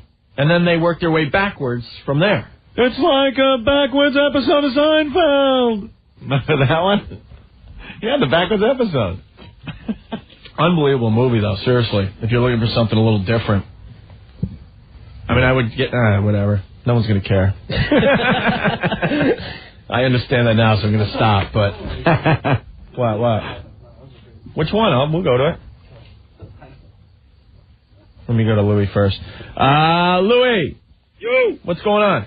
Not much. How was The Rock? What did he do? Is he going to have more movies out or what? The Rock didn't even really have any spoken lines at all. No. They just showed the beginning, and he was in ancient Egypt, and then that's it. Yeah, he wussed out, huh? No, you know, I think they used him well. You don't want The Rock. You don't want it to be a movie with a wrestler in it. You know how well those do when they have like a big part in it. Hogan, remember when he did his movies? Oh yeah, those are great. Actually, Roddy Piper and They Live was pretty good. That was actually good. That was a damn good movie. Real good. The Hulk Hogan movies blew. Yeah, those suck. I mean, anytime you try to get a wrestler in a big part in a movie, except for They Live. No, The Rock is getting rave reviews, though. And isn't he going to be in the sequel or whatever? The Scorpion King? They're actually doing a spin-off of his character because there's a lot behind the character. They figured, and he works so well with it, they're doing a whole movie, The Scorpion King. How is he not going to talk the whole movie, though, and just go, and give the people's eyebrow? I swear to God, right before he goes into battle, like all the two armies are facing off across the desert. The Rock puts his head up and goes like he sniffs. If you smell what the Scorpion King is cooking, jackass. And also they made him do that with they also did that with the computer generated Scorpion King at the end. Scorpion King Rock gave the little computer generated rock people eyebrows. Just before he went after Brendan Fraser. That is a kick-ass beast, man. Yeah. You get to see somebody get totally dismembered. Oh, that's right. Oh, Jesus Christ. Head, arms, leg, body, fly different directions. 5 different pieces. God damn, that was great. Come on, who doesn't like that? John, what's up? That's great. Hey, Come on. Hey. You know that you guys were just talking about Pearl Harbor before? You know what? You got to admit, the previews for that movie looks great. It looks unbelievable. Right. But the thing is that, all those planes that you see are all computer generated. They only had one real plane that they could use, and they based everything on that. But you know what? You can't even tell. It looked great from the previews. All the Zeros flying over Hawaii. Yeah, when you had the two kids standing on top of the mountain, and they just sit there like, holy F, and then That you see looks great. 2,000 planes coming in. See, that's one of those, oh my God, you're screwed, and they got screwed. Yeah. You know how that one ends. All right, check you later, fellas. Bomb's Eye View is another great special effect that they showed in the preview of Pearl Harbor. When the Zero drops the bomb, and it follows it right down to the deck of the ship. Oh, they really got the special effects figured out, though, finally. It's amazing when you look see at the these preview movies of now. Pearl Harbor, it's all computer generated, and you go back to E.T. And they do the little bicycle ride in the sky, and you can tell that it's all boxed out, and looks fake and everything. But back then, it was like, wow, kick-ass special effect. Yeah. And of course, if you ever went to Universal Studios tour, you could see how it was done. Maybe Rick could be there to show you. This is what's filmed in front of a blue screen. Now, if we can get a young boy from the audience to sit in this bicycle, and we will actually reenact the scene from E.T. And the kid gets on the bicycle, they have the blue screen, they put the scenery behind it, and everyone looks at the TV monitors. It looks so bad. It looks so bad. Horrible. It's like soap opera car trip bad, where out the back window you can tell they're in the studio and it's a blue screen. They also do that with Alfred Hitchcock. Alfred Hitchcock? Where they have you hanging from the, Statue of Liberty? Oh, yes, you're hanging. Now, make like you're kicking, look up, but you're hanging there and smiling and laughing with the Universal Studios shirt on. Mommy! I remember we went into the Universal Studios thing with Earthquake, was another one, where you reenact a scene from the movie Earthquake. All right, now your job is to stand here, and when you look at the monitor, it's going to look like the building's shaking, so you have to move around like it's an earthquake. And you're looking at the monitor going, look at this idiot shaking around with a big smile on their face. You're kind of taking me out of the action here. Look horrified. Gentlemen. And then get on the tram and listen to Rick. Hey, Paul, what's going on? Hey, Opie, I barely agree with you, but I got to tell you something. Memento was and is the best movie so far this year. That movie's so whacked out. It's unbelievable. Yeah, I mean, you're not going to get the special effects. There's not that many different scenes. There's only, 6 to 8 characters. But very clever, right? Well, Anthony, it's one of the movies that I downloaded from the news groups that you can't get the movies from about 3 months ago. Oh, damn you. Did I ruin it? No, I have somebody else that does it for me now. As long as they know how to unraw it, that's the whole thing. Anthony would enjoy Memento. You really would. The movie was so whack. Anthony, Saturday night. He has no short-term memory. Paul. Oh, I know the story. Oak told me. Yeah. So I don't have to see it. Thank you. Don't talk about the ending of Pearl Harbor. You'll ruin it. Shut up. Paul, hey. Hey, guys, what's up? Paul the Jew. Hey. Hey, when the movie Memento ended, were you like, what the F just happened? Yeah, I got to see it again. I'm sitting in a packed theater. Everyone's looking at each other. Like 3 people clap. because I think they just figured they're supposed to know what's going on. But everyone else is like, what the hell's going on? I got a bunch of theories, but I don't want to wreck it for anyone because it was. Even if you tried to wreck it, no one would know what the hell was going on. It's impossible to pick up on everything as the movie's playing. I mean, it was cool as hell, but like it ended, and you're like, I'm waiting for the rental so I could just flat out stop it and maybe view the movie backwards. It still wouldn't make sense. Yeah, it would. Yeah. No, it wouldn't. It goes backwards, but if you play it backwards, then it goes forward. It was just, what? That makes sense, I swear to God. That has to make sense on some, like, no, I swear to God. Well, the Memento starts at a point and works its way backwards, right? Yeah, but so if you get the rental and start from the end of the actual movie and go backwards, it's actually forward. All I know is the only important thing is that Carrie Ann Moss was a hot piece of ass in that movie. Yes. All right, Paulie. Later, boy. Bye. And I did see the preview for Jurassic Park 3, which is supposed to be the big blockbuster coming out. Mm-hmm. I wasn't very happy with what I saw. Wow. Because Tony's on line 10 saying it was amazing. Really? Preview.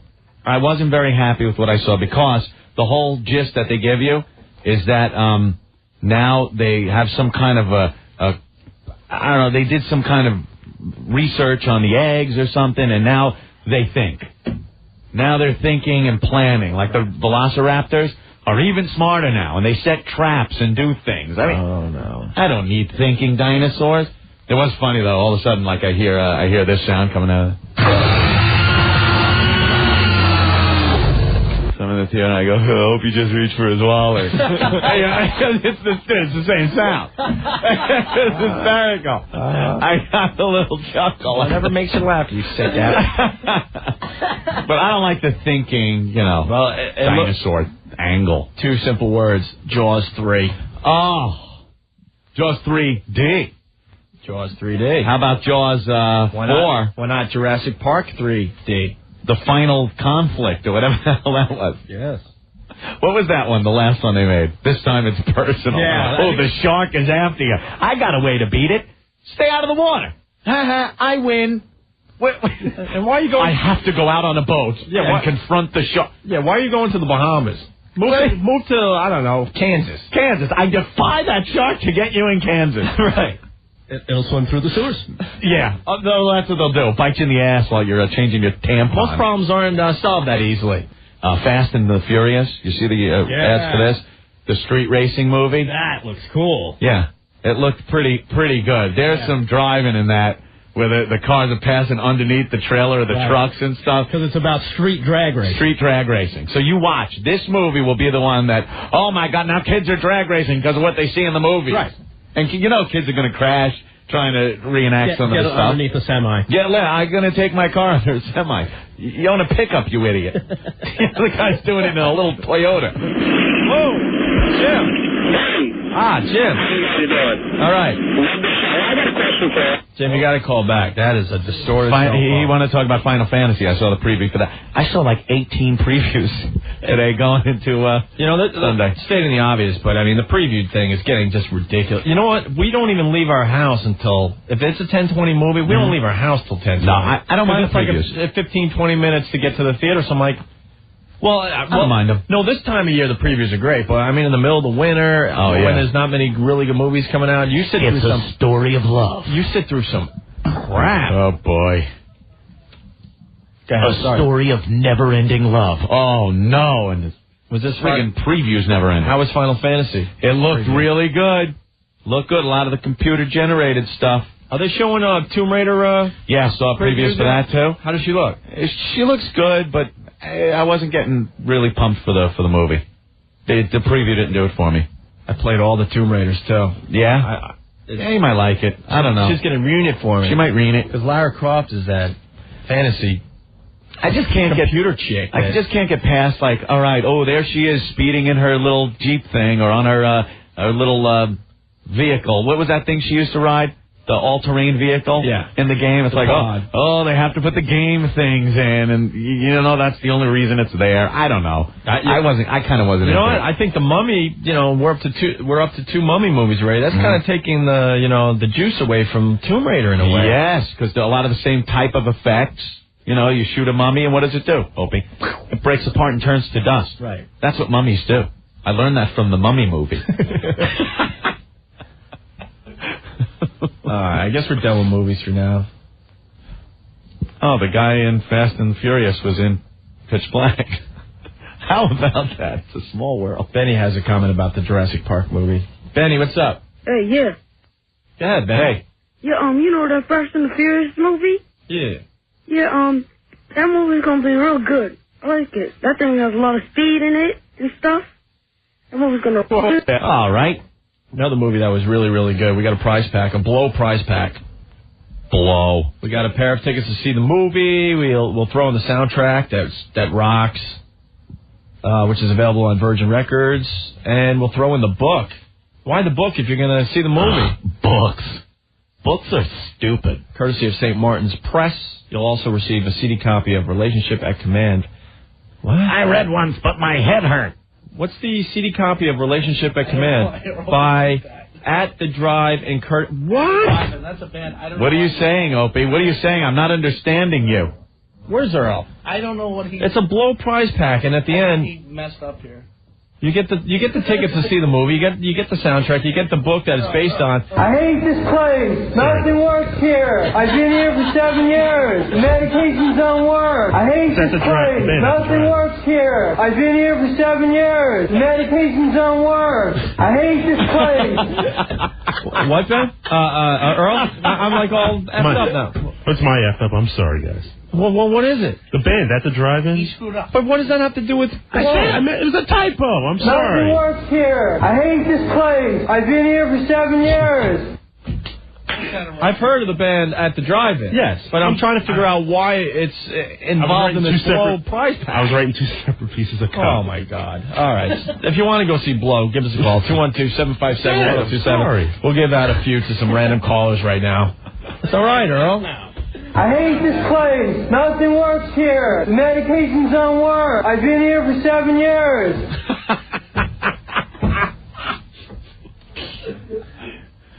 If you're just tuning in, we have the finalists up for the whipped cream bikini contest. Something else for you guys to get involved with today. We narrowed it down to 13 girls. We wanted to try to get 10 girls, but we just couldn't do it. So we got 13 up there at WNEW.com and FoundryMusic.com. Very important that you vote every day. If you're a newer listener to the show, this is how we do our contest. You vote every day, and then the girls that don't have a lot of votes, they get eliminated as the week goes on, okay? Yes. If that sounded confusing, it's all written in plain English, nice and simple, at WNEW.com and FoundryMusic.com. The winner will be going to Hawaii. Courtesy of Kontiki Tours, Anthony. Yes. So vote. Vote now or vote when you get home from work today. Hey, this is the game Triple H from the World Wrestling Federation. This is no pussy radio. This is the real deal. Opie and Anthony. 102.7 WNEW. 102.7 WNEW is the Sports Guys at 5 a.m., the Radio Chick at 9, Ron and Fez at noon, Opie and Anthony at 3, Don and Mike at 7. The Don and Mike Show. A long time ago on the show, we had the oldest intern we've ever had. Right. 29. One of the oldest interns we've ever had. Very attractive, though. Hello, Lisa. Hi, Lisa. Hello, former employee Lisa. Hi. How is your son, Roy? He's doing very well. You're doing very well. Yeah, can we see your breasts now? The Don and Mike Show, weeknights. WNEW. Anthony! Yes, Opie. Oh, I got a mouthful of food here. You got all right, Optimum Online. I know about Optimum Online and cable modems. It's great. You're online all the time. You go to your computer, you click on your web browser, pops right up, and there's the page. Let me tell you something. A lot of people cursing their computer screen right now because they can't get in to WNEW.com or FoundryMusic.com to vote for their favorite girl in the whipped cream bikini contest. Yes. If you have the cable modem, that would help your situation a little bit. If you're just out there browsing, it's a lot easier. And online gaming, I cannot tell you how much better it is. It's impossible to do any online gaming with a dial-up service. But if you have Optimum Online from Cablevision, you're flying. You got such an advantage. And how the hell are you going to download illegal movies? Right. With the dial-up service. There's news groups and whatnot out there that you could get any major motion picture that's out in the theaters right now. And if you're dialing up at 56K, you're probably getting connected at 45 if you're lucky. Thank you, It's going to take forever. Thank you, Steve. to download things. Forever. Just thank you, Steve. Thank you, Steve. It's 100 times faster than any dial-up service, 4 times faster than DSL. You try Optimum online, and I swear you're not going to want to go back to the old-fashioned service again. Try it free for 30 days. You get a high-speed cable modem, just $99. You don't like it? I defy you to not like it. Return it for a full refund. 888, the number 4 Optimum. Call them up, 888-4-OPTIMUM, or go to OptimumOnline.com now and get optimized.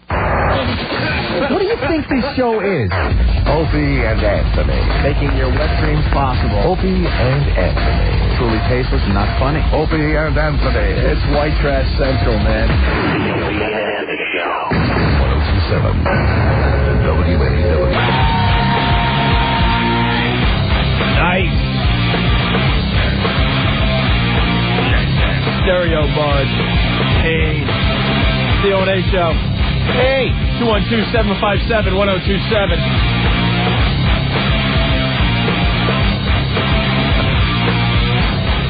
Bobby, what's going on? What's going on, you two ball busters? Hey. Hey, you guys been teasing it long enough. What crazy stuff are you guys doing Friday? You guys said it, but now you're not giving any details. Oh, because we got preoccupied with the rest of the stuff going on today. All right, so we still got to talk about Robert Blake in a bit here, but basically, we're not happy about the distribution of our WOW stickers. Mm-hmm. Neither am I. It seems like, I don't know, people just not into it. Not into, like, putting in the effort for the show and handing out the WOW stickers. All right. What's wrong, babe? Oh. I hate this place. So we're taking upon ourselves to go out there and hand out about 100,000 WOW stickers this Friday. The personal touch. The personal touch. Where are you guys going to be handing them out at? Where are we going to be? Yeah. Or which places are we going to be? We're renting a huge bus, a huge tour bus. A tour bus. This doesn't sound too good. And we're starting at noon. All right. So we'll check in on the Ron and Fez show. All right. And we're going to be out there all day just handing out WOW stickers. From 12 to 7. You guys going to be coming to Jersey? We're going to be everywhere. Yep.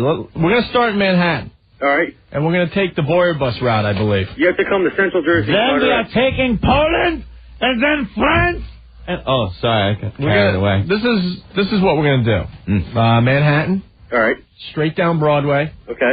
We're going to pop into Jersey. Come to Carteret. We're going to take Jersey all the way up to like the Westchester area. Mm-hmm. Taking it a long way. Big loop. All the way up. All the way up. And then we'll do a little Westchester action. And then we're going to hit Long Island. Cool. And then back to Manhattan. Are any new teams going to be on this bus? Not a bad idea. We'll see. We'll see which ones we could pick up on the way. Yeah, we're going to figure out who's going to be on the bus and all that picking stuff. up the car wash, Anthony? We're looking for runaways. Right. We'll pick up hitchhikers. And Opie, how many stickers right now do we have in this building that we're going to take out with us? And we have 5 stickers left. 5 stickers left in the building. Yeah. And where are we getting 100,000 stickers I hate for this Friday? place. Nothing works here. 5 stickers. We have 5 stickers, but we want to give out 100,000 of them. So let me do a little math. Well, we have 5 areas. We're going to give 1 sticker away in Manhattan, 1 in Jersey, 1 in Westchester. We'll throw Connecticut a bone, and we'll throw them 1 sticker, and we'll go to Long Island and throw that 1 sticker out. Nothing works here. I hate this place. I've been here for 3 years. Years. I've been here for 7 years. The medication doesn't work. Guy rules. Oh, no, not another bus. No, we're going to try to keep everything on the up and up with this one. I have faith that we will have 100,000 stickers by Friday. Yeah. Because what's his name from the sticker place is the coolest guy in the world. Ben, give him a plug. I know his name's Ted, but where does he work? This guy hooks us up when we need. Primetime Plus in Jersey. Yeah. All right, we'll have the stickers. He'll get them.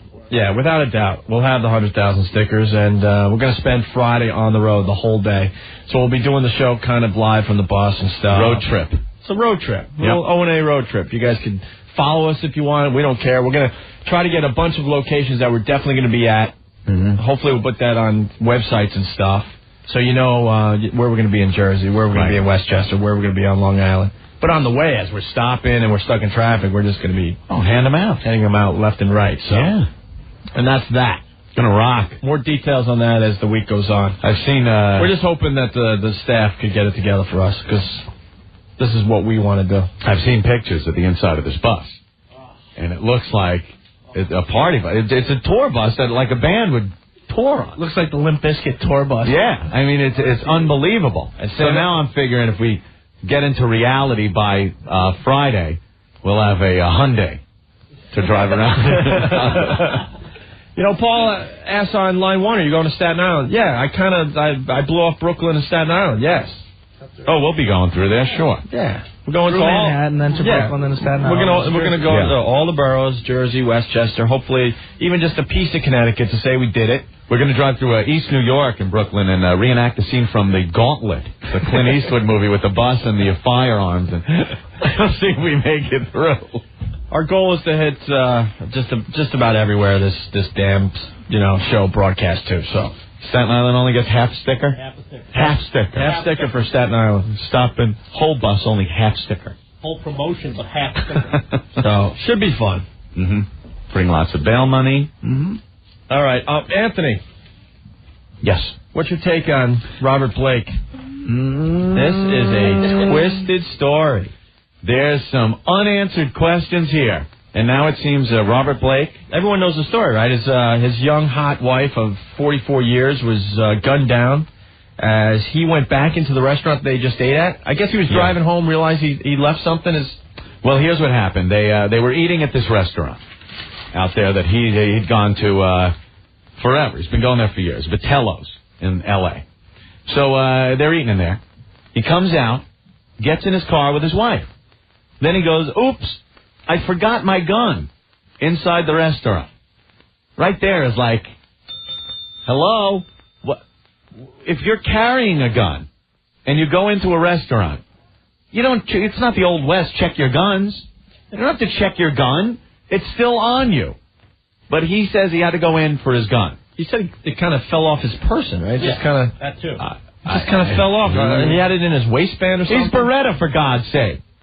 How's it falling? How's he losing his weapon? Well, Beretta's got to realize that dyeing the hair is just not working anymore. Oh, the shoe black hair color? Let me tell you the thing about dyeing your hair, okay? You could dye your hair for many years, and you look fine, and there's no problem with that. If you got to do it, you got to do it. But there comes a time that you just get too old, and to dye your hair, it looks just completely ridiculous. Yes. He's at that stage. He's at the age? Yeah.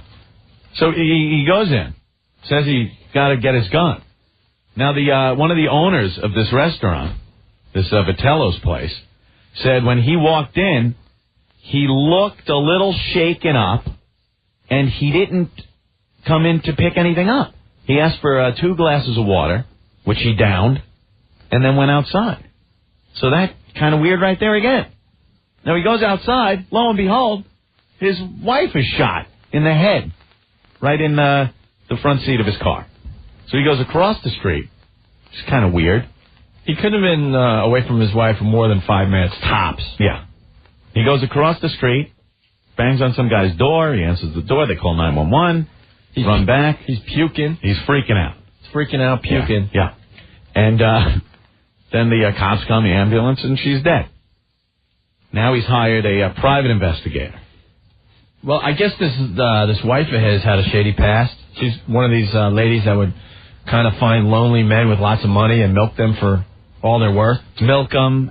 She's also she's on probation for fake ID, like she had gotten someone else's identity to write bad checks and credit cards and whatnot. She's been doing that. That was in her past. So they're saying, all right, maybe her past caught up to her. But it just is a little weird. The whole Robert Blake going into the restaurant thing, and they're questioning him, and they're searching. Now, they're saying, at this time, Robert Blake is not a suspect. All right. Can I give you my take? Uh-huh. He's 67. She's 44. Mm-hmm. She has this past of milking, guys with lots of money. They have a kid together. Which is all part of the scam, without a doubt, she was milking him. Yeah. Somehow he found out. Maybe she was seeing some other guy on the side. Right. And he hired a hit. Oh. Now, this is your speculation based on the limited facts that you have at this point. Yeah. just a hunch. Allegedly, of course. Mm-hmm. You know, and no one knows for sure. But I don't think he didn't kill her. No. No way. No, he didn't kill her. But he knows who. You think he knows who might have done it or might have orchestrated it or something? Yeah. Oh, yeah. It's just a little shaky that small time period that he went inside. All right, a bunch of people saying we're missing points of the story. That's why we all right. We do this show together. Mike? Hey, how's it going, guys? Hey. Yeah, whatchamacallit, his wife, she, allegedly, she was sleeping around with, Marlon Brando's, son, Christian. But isn't that, that was a while, that's who they thought the kid was from. Yeah. That's part of her past, though. Yeah. See, it was also that, the reason they carried around a gun was she was freaking out because she thought that, like, someone was going to kill her or something. Well, hey, I guess she was right. Yeah, so he was carrying that around and everything, so, you know. All right, Mike, I guess you filled in all the holes for us. I don't know. It seemed a little weird. Ed? Dudes. Yeah. You're missing the whole point. I'm thinking that the hair dye is to draw your attention away from the fact that he now looks like the Joker since he got that facelift. Yeah. Have you seen him, like, on The Tonight Show? I saw the pictures when they were questioning him on the news, and it was pretty scary. He is one freakish-looking dude. He got the facelift, and he's dyeing the hair. Doesn't look human anymore. He's got to have a skin knot on the back of his skull. God damn. All right. Hey, you guys rule. Thank you. Bye. Bye. Lenny! Hey, what's up, guys? Hey. First, I think this whole thing, obviously, it smells of setup. I mean, the guy, Robert Blake, supposedly carrying a gun because for all the things you just said, she felt threatened, and that obviously somebody was probably following her around. She got wind of it, and I mean, you don't forget if you're a gun holder, it's not something that you just lose like your wallet. No, that's like a huge violation. Well, all right, go ahead. You can lose your license to carry for doing that. I mean, the thing is, if you're carrying a weapon, you know where that thing is all the time, and to just walk out of the restaurant and say, I forgot it. I think I left it, I don't know, on a table or whatever on the floor. I used it to hold the tip down, and I didn't realize it was my gun. And I walked out. There's a couple things there. Maybe Robert Blake, he has a witness that is pretty much seeing him getting his gun from the restaurant, right? Yeah. So the people could say, look, he couldn't have shot her. He came back to get this gun. Obviously. But Anthony's got another theory on the gun. If it was, do you remember what you were saying in the back office? If it was a hit, and that to make it even better, he would come out of the restaurant. Right. He would come out and fire a few shots in the air or something and make it look like he was trying to save her. And I don't know. Are there any reports that anyone saw anyone walk up and shoot her? Or no. Drive away? No one heard or saw nothing. Nothing. Then she ends up shot in the head. No one sees a thing. Right. Except for when Robert Blake runs to the house. Hey, Reese, what's up? Hey. What's up, Reese? Hey, man. Do we need Mark Furman to drop, a bloody glove in the coat check room in order to figure out that No. He's hiring an investigator. Just hire OJ. In my spare time, while I'm not looking for Nicole's killer, I will look for Robert Blake's wife's killer, too. Oh, wait, my tea time's coming up. I have to go chip a few golf balls. But I'll be back, Robert, and help you out. Was I seen in the area? No? No. Okay, I'm not a suspect. That's one down, a lot to go. I think maybe, have you spoken to your parakeet? Or that old rummy that was on Beretta with you? Perhaps it was the parakeet. No knife was used? Wait, I have to take this phone call. Hi, it's Bill Shatner. Why not just drown the bitch? Worked for me. Breathless. Wow. Guns are so messy. Gentlemen. I say, you gotta lick it up and have a check the drain at the bottom of the pool. That's what I did, Bill Shatner. Easy, quick, clean, like the Vulcan nerve pinch. Thank you, Bill. John, what's going on? Yeah, I was probably thinking that this whole thing is something that was off from the train where OJ had him kill his wife and then vice versa to work it out. Oh, so OJ did this, but Robert Blake is the killer of Nicole? Yeah. He's just paying back a favor? Yeah. Okay, I'll shoot her. Lisa's got something to add here. Lisa, you're next on WNEW. Hi, guys. How you doing? Pretty good today. Robert Blake's wife allegedly was receiving death threats. That's supposedly why he got the gun. Now, the whole little twist of the story is that they don't know if Robert Blake put the person up to giving her the death threats or not. Well, I'm sure once they go into all kinds of phone records and everything else, they might get something if that's the case. The insinuation is that it was one of her old lovers, that allegedly if she did burn all these old guys, one of her old lovers, something's turning back up again. You know, Robert Blake's lawyer said that the actor only married his wife because she became pregnant with his child. Right. They don't even live in the same house. That doesn't sound good. But the guy's 67. Right. Well, yeah. That's why he probably left the gun, man. He's old. He forgets things. 67's not that old. All right, Lisa, thank you. Bye. Bill has a theory on what happened. Theories. I love theories. Yeah. Conspiracy theory or just a regular theory? It's a regular theory. All right, Bill. I'm thinking that he went into the restaurant and got a drink of water because he was sweating. He was nervous. Well, that's what the owner of the restaurant said. He looked a little shaky, and he asked for 2 glasses of water and downed them both right there. Yeah, come on. He's sweating. He's nervous. He knows his wife's about to get capped. He knows because, he knows about it. He goes in the restaurant, and now he's freaking out like, oh, my God, it's going down right now. Get me some goddamn water. I'm sweating. Remember the cottonmouth you used to get as a kid before you were trying to hide some donuts? Oh, yeah. Imagine you're going to go ace somebody or have somebody taken out. Ooh. I would have got gin if it was me. All right. Thanks, Bill. But appeared flustered. Yeah, asked for 2 glasses of water, drank them, and left. It did not appear that Blake retrieved anything, the owner said. So what's with the gun story? I don't know. Would have made a perfect Columbo, though. Robert Blake could play Robert Blake. So you say you went back into the restaurant to get your gun. Who do you think shot your wife? O.J. Simpson. Okay, O.J. will play O.J. This is great. We don't have to get Martin Landau at all. And I suppose the getaway car was Starsky and Hutch's old Torino. Has anyone questioned Huggy Bear? I don't know why you trusted him so much. He was a pimp. I believe also dining in a restaurant was Angie Dickinson, policewoman. And I hear you hired Barnaby Jones, or was it Petrocelli? This whole murder was a Quinn Martin production. Autopsy was done by Quincy. I love the Hollywood murder stories. They're surreal when actors are involved like this. This one just shaky. I cannot wait till more details come out on this one. This is going to get really interesting. Robert Blake. Old rummy. Okay, let's go to Don before we take a break here. Don, what's up? Hey, John. Hey, guys. You're Don. What's up? Yeah. I'm John. Would you guys agree that last night's Sopranos was probably the best the whole season? It was really good. Last night was a good one, but I'm still I'm getting a little pissed with the show. There's not enough of that.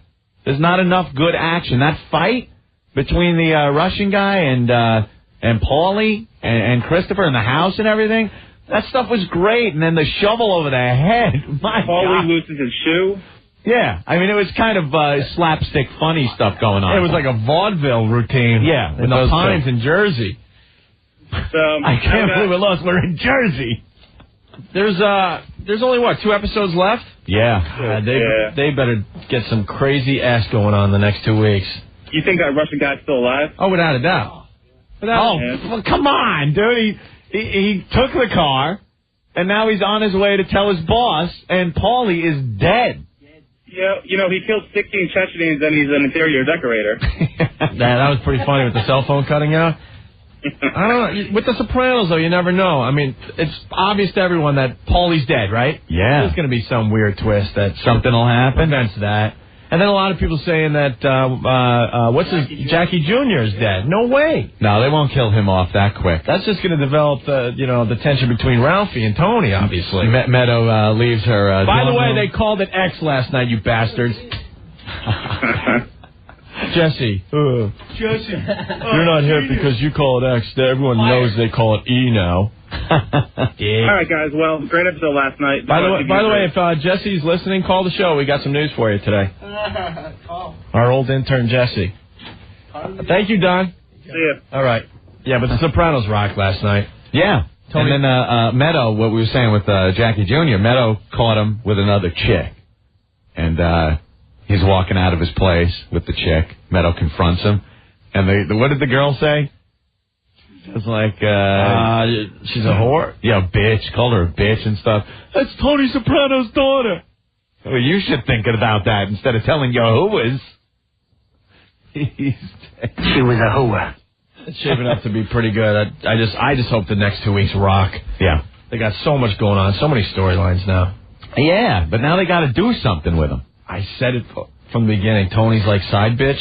Yeah. Psycho. She threw a stake in his head. I knew that from, the first time she entered the show this year. I'm telling you, that girl is going to go psycho on Tony. When he walked into Uncle June's place, Uncle June, what, are you eating steak? Because he smelled like steak.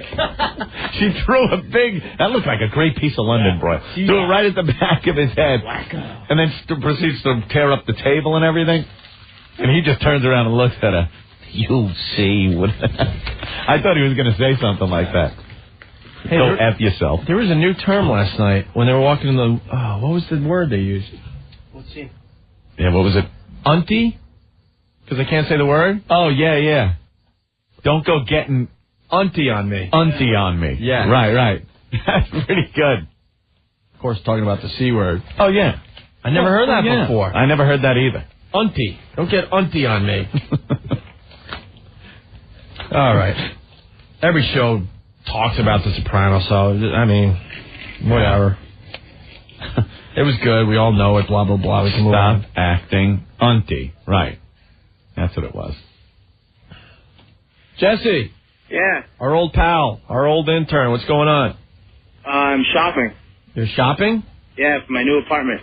What are you shopping for? For, like, food and stuff. Nice. Food. How was the Hoboken Festival over the weekend? Well, other than my mishap in the morning, it was very good. Yeah, what happened? Well, I just moved into my apartment, and apparently somehow my power went out in the middle of the night, thereby cutting off my alarm, and I didn't wake up. I was supposed to get up at like 6. If only the power grids of all the countries were connected, Opie, this stuff wouldn't happen, just like God told us early. So what time did you have to be at the station to go to Hoboken? I had to be at the station about 8 o'clock. 8 o'clock? I say you're a lying scumbag. And what, your power? I up until about 1. 1? Yes. And what happened to your cell phone when they were calling that? It was charging. Charging? It was off. So no one could get a hold of you, and John didn't know where you were, and he had to go there with the WOW van, right? Yeah, and I felt really bad. What happened, John? Like my first event, and I screwed up. And it was your first event? Yes. What happened to the train? Well, then, of course, my luck is awesome. So then I go to get the train in South Orange, and it just didn't come. The Hoboken train never came. It was supposed to come at 11:07. I say you're a lying scumbag. So the train never came? Yeah. The 12:07 train came, but the 11:07 didn't. So what? You had to be on the 11:07 train? Well, that was the best train I could catch. That was the first one I could catch once I woke up. Hence, you got on the 12:07, and that's why you got to Hoboken by 1. Exactly. I say you're a lying scumbag. First impression. I heard a lot of people were really pissed. Yeah, I got there, and Earl was yelling at me, and anytime Nothing works here. What? What, Jess? Earl was yelling at me. Right. He was just like, anytime Go ahead. Anytime I said anything, he was just like, say nothing. I say you're a lying scumbag. And I heard the salespeople were all bummed out. Yeah, because I was supposed to put up the banners, and I didn't get there on time. And they had to, I think one of them had to do it with John. Oh, and this was your first... And that was supposed to be my job, and I screwed up. This is your first event? Yeah. And your alibi was a little weak. That's what I'm not trying to make an alibi. I take responsibility for it. I mean, what a coincidence. I mean, your electricity goes out, your cell phone's charging, and a train that is never late doesn't show up. Well, the New York train didn't come either. The New York train was supposed to come at 11:02, and that no one never showed up either. Right. Way to go on the first day. Right. Way to impress the suits. Jesse. Yeah. So what do you have to say for yourself? Just that I'm sorry, and I called Dan. I accepted responsibility for it, and I promised it would never happen again. What did Dan say? He wasn't there, so I left him a message. A lot of people asking, is this the same guy that was in the fake car accident? No, we fired him. What the hell were you thinking? Earl's going to take great pleasure. Earl. Earl's in the studio. Black Earl. Hello, guys. Someone known for his work ethic. Yes, Earl? I was just so mad at this guy yesterday. I cut him no slack. He showed up at 1 o'clock. Yeah, because Hoboken Festival, huge. 100,000 people. 100,000 people. Gorgeous day. And we only had 3 people to begin with. Jesse's not there. Now we only have 2 people, Earl and poor John. And no, John was late waiting for him. Jesse? Yeah. John has a great piece of detective logic here. How could you be charging your cell phone if the power was out? Well, that's my point. It was off, because when you charge, you have to leave it off. But then it wasn't technically charging when I got up, but it was in the charger, but off. I'd say you're a lying scumbag. This is as suspicious as the Robert Blake thing. How did you? So John was late. I left my gun. Yeah, on top of it, I made John late because he was waiting for me because I was supposed to drive. Yeah, John was waiting at the station for how long, John, waiting for Jess? And you were calling his cell phone and really freaking out, right? Because you're new to this new job. Yeah, I mean, like... We figured John and Jesse did such a good job interning for us, we would throw him a bone and give him this job for the summer. Yeah, I mean, I waited a good amount of time, but...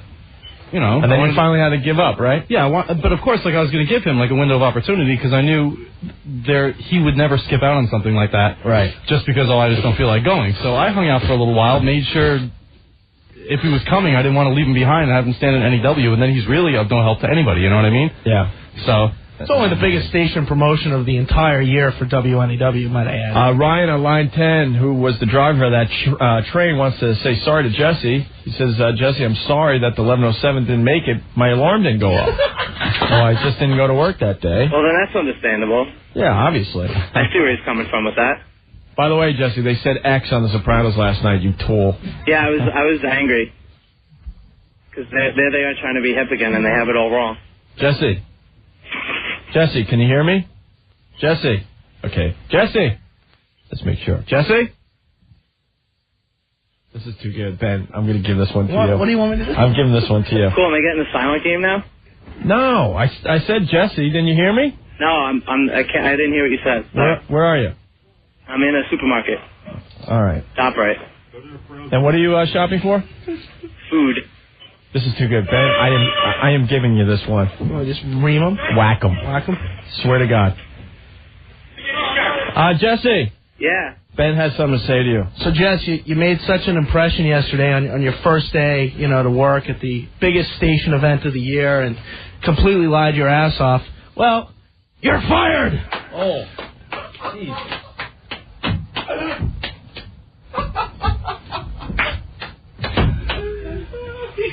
So, don't come back. You're done. Ben. Okay. Wow. Ben's taking this a little too well. This is great news. I know Ben hasn't liked me for a while, so Ben hasn't liked me for a while. I figured when he knew he would be very happy about it. You know, Jess, I wish there was something I could do, but when Ben speaks, I don't know what to tell you. Ben's even celebrating by drinking. Smearing off ice. What else to say? Jesse? Yeah. All right, Jess. All those appointments every week. Hey, guys, I have to go to the Hamptons for Easter this weekend, so I can't come to work. Or it takes me an hour to get lunch because God knows what I do.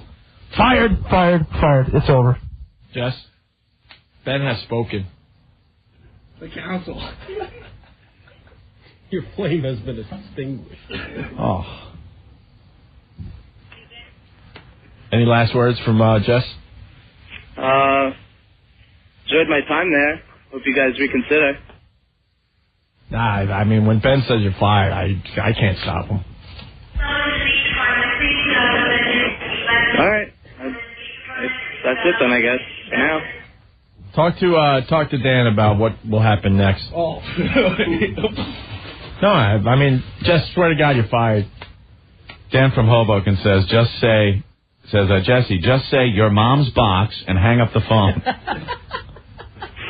Yeah, this will be a great trivia question someday. What are your final words, Jesse?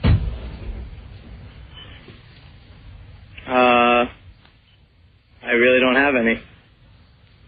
Other than I'm going to try to prove somebody, whether it's Ben or Dan or Craig, that I can stay on and do the job right from now on. Jess, this came from Ben, who's much higher in the food chain than those guys. I know, but if Ben won't talk to me... Huh? But if Ben won't talk to me, then I'll have to talk to somebody. You were the weakest link. Goodbye. So that's it. Don't cry or anything, Jesse. It's only the #1 radio market and the #1 show in New York. Oh, Jesus. Yeah. Taught you well. Jesse, final thoughts. It's been a nice year. That's pretty much it. I've had a great time there, and I hope I can change somebody's mind. That's it. This is my final thought. No, Jess, if you're going to leave, you got to leave. You got to, hit us with it. I don't want to leave. You guys are telling me to leave. Psycho Mark's final words were your mom's box. I mean, that's great. Unfortunately, those weren't the final words. Well, those were the final words as an employee. So, Jess. Yeah. Your final words. Your final thoughts. I said them already. Sorry. Sorry. All right, that'll be the answer to the trivia question. Sorry. Yay. That sucks. Anything else? Kind of down. I can't think of anything funny to say. Dan from Hoboken, what does a straight edge guy do when he gets fired? He can't drink. That's true. Yeah, how will you drown your sorrow? Every time I got fired, I would drink like crazy. And now I just drink for no reason. Maybe I'll go out and do some X. X. See? Okay. Get some new pants. Right, maybe I'll go out and buy some new pants as well. Music, you tool. All right. Someone's saying you're telling the truth about the power outage. Where was this power outage? No. In my apartment in Orange, New Jersey. I don't know if it was like a big outage. I just know that I woke up and my power was off in my room. Oh, man, Kevin from Rahway. Good thing Jesse's in ShopRite. He can grab an application on the way out. Jesus Christ. All right, Jess. All right. Ben has spoken. Okay. All right. I'll talk to you guys later. Wait, get Stinky in here. Stinky's loving this today. Stink, why are you laughing so hard? Just because Ben's loving it so much. Because I know how much he loves this right now. Jesus. I walked in, it's the first thing he told me. Guess what? You know, it's the whole story. All right. Thanks, Jesse. Earl seems happy too. Earl, see? Earl, you happy about this decision that Ben made? Oh my God, this is so mean. So funny, but yet so mean. Oh, Earl calls me the minute the Sopranos gets off last night. This effing a-hole, Jesse. That's so. I've never even heard Earl like that. I was never have I heard you like that, Earl. mad yesterday. You would have killed him. He would have killed him if he could have. Yes. I've never heard Earl like that. I should have taken. I yelled at John in the van. They were arguing like a couple of 6-year-olds. I just screamed at him because he threw his cigarettes at him, and Jesse wouldn't give them back. And I'm like, Jesse, just drive. John, just drive. And he's like, give me back the cigarettes. I'm like, John, just drive. And I'm like, John, just drive. And they both looked at me like I was insane. So it's over, Jess. You're fired. All right, Jess. Jesse? Is he gone? Yeah, he's done. Jesse? To you? Jesse? Jesse? Fired. Wow. Ben took such pleasure in that. Ben never liked Jesse. Yeah, he's just I liked him. He just became a pain in the ass. He's going to go over your head, dude. Oof.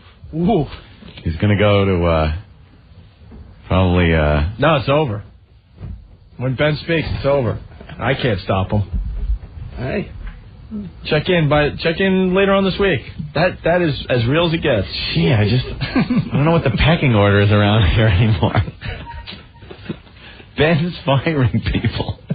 That was very exciting. That was a lot of fun. Continue to do that. John, watch it. Well, enjoy some coffee, Ben. Yes. Yes? Okay. Anything else I can possibly get? All right, Ben, give me my power back. Thank you. Now he's putting back the food he can't afford. I had the same problem. The power went out, but it was only in my room. All right, we have to take a break. People are voting for the whipped cream bikini contest. The 13 finalists are up. Go to WNEW.com and FoundryMusic.com. The voting instructions are there. Very simple to follow. But basically, we need you guys to vote every day for the rest of the week, okay? Yes. All right. John, oh, my God. Dan from Jersey. How many resumes can Jesse fit into his huge pants? Answer, who cares? Oh, God damn, is that horrible. The Opie and Anthony Show. Born to be wild. Boo-boo-boo. More stupidity on the way. 1027 WNEW. 1027 WNEW is The Sports Guys at 5 a.m., The Radio Chick at 9, Ron and Fez at noon, Opie and Anthony at 3, Don and Mike at 7. Next time on a very special Ron and Fez. It's a summer they'll never forget. What's wrong, Fez? I had to wait 30 minutes to go back in the pool. Because you ate something? Yeah, but that was an hour and a half ago. Then why do you have to wait? I had an accident on the diving board and they're still cleaning it. You f***ing pig, you ruined another summer. All on the next Ron and Fez. Ron and Fez, middays, noon to 3, 1027 WNEW. Scott, real fast. All right, this is what I have to say. Yeah. Okay, I have nothing to do with radio or whatever, but listen, you got Psycho Mark last summer, calls up on his way up to Boston when you guys were there saying that he got fired from Jeremy. Okay. Right. You got Brian recently. He faked his injury, you guys proved it. You said he was fired. Okay, I'll resign. Okay, just recently, 2 seconds ago. Yeah. Jesse calls up, I'm sorry, I might have got the name wrong. Jesse calls, you found out, or Stinky fires him basically on the air. Ben. He's like, okay, no problem. Why is it that you guys, number one market, your time slot, the age, you got it. Despite the dips in the ratings, you got the freaking number one rating. Why is it that everybody that you have on the air that says or finds out that they're fired does not fight for their job while they're on the air? You have tons of listeners listening, right? You just fired them. Why are you not a person fighting for your internship in the number one market? Obviously, the person is there to prove his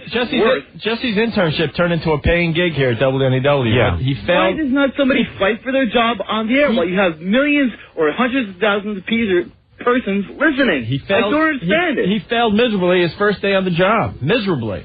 So, when was his first day? Yesterday, I guess, officially. Yeah. And so after one day, he does a bad job, and that's it. Fired. I just can't believe it. You fight. I cannot imagine that it's that easy to get on. Thank you. To be an intern. Thank you, Scott. I get you. Oh. The medications don't work. I hate this place. I've been here for 7 years. The funny thing is, people probably don't believe that was a real firing that just went down. Oh, no. As real as Psycho Mark's firing. You listen to this show long enough, you'll realize that's as real as it gets. And Brian the intern.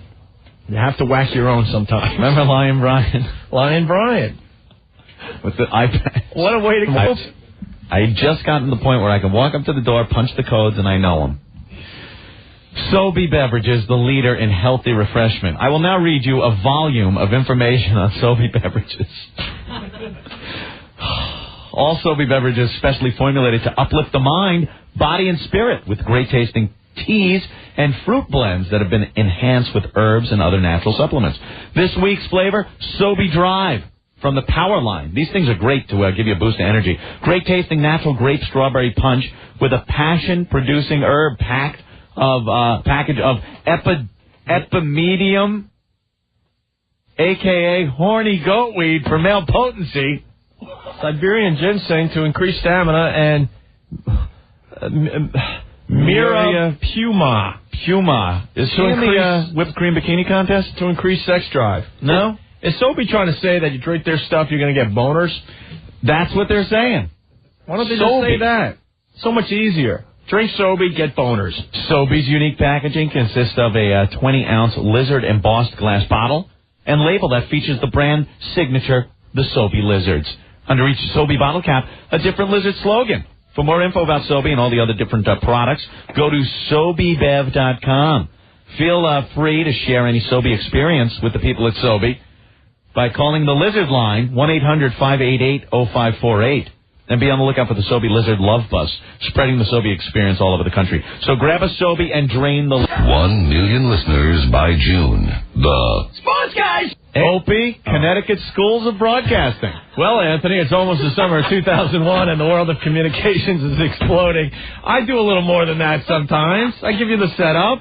I just wanted to do that. But you should say Opie, Connecticut Schools of Broadcasting, and then a witty little thing. I liked the standard one. Send me up a little better than that. All right.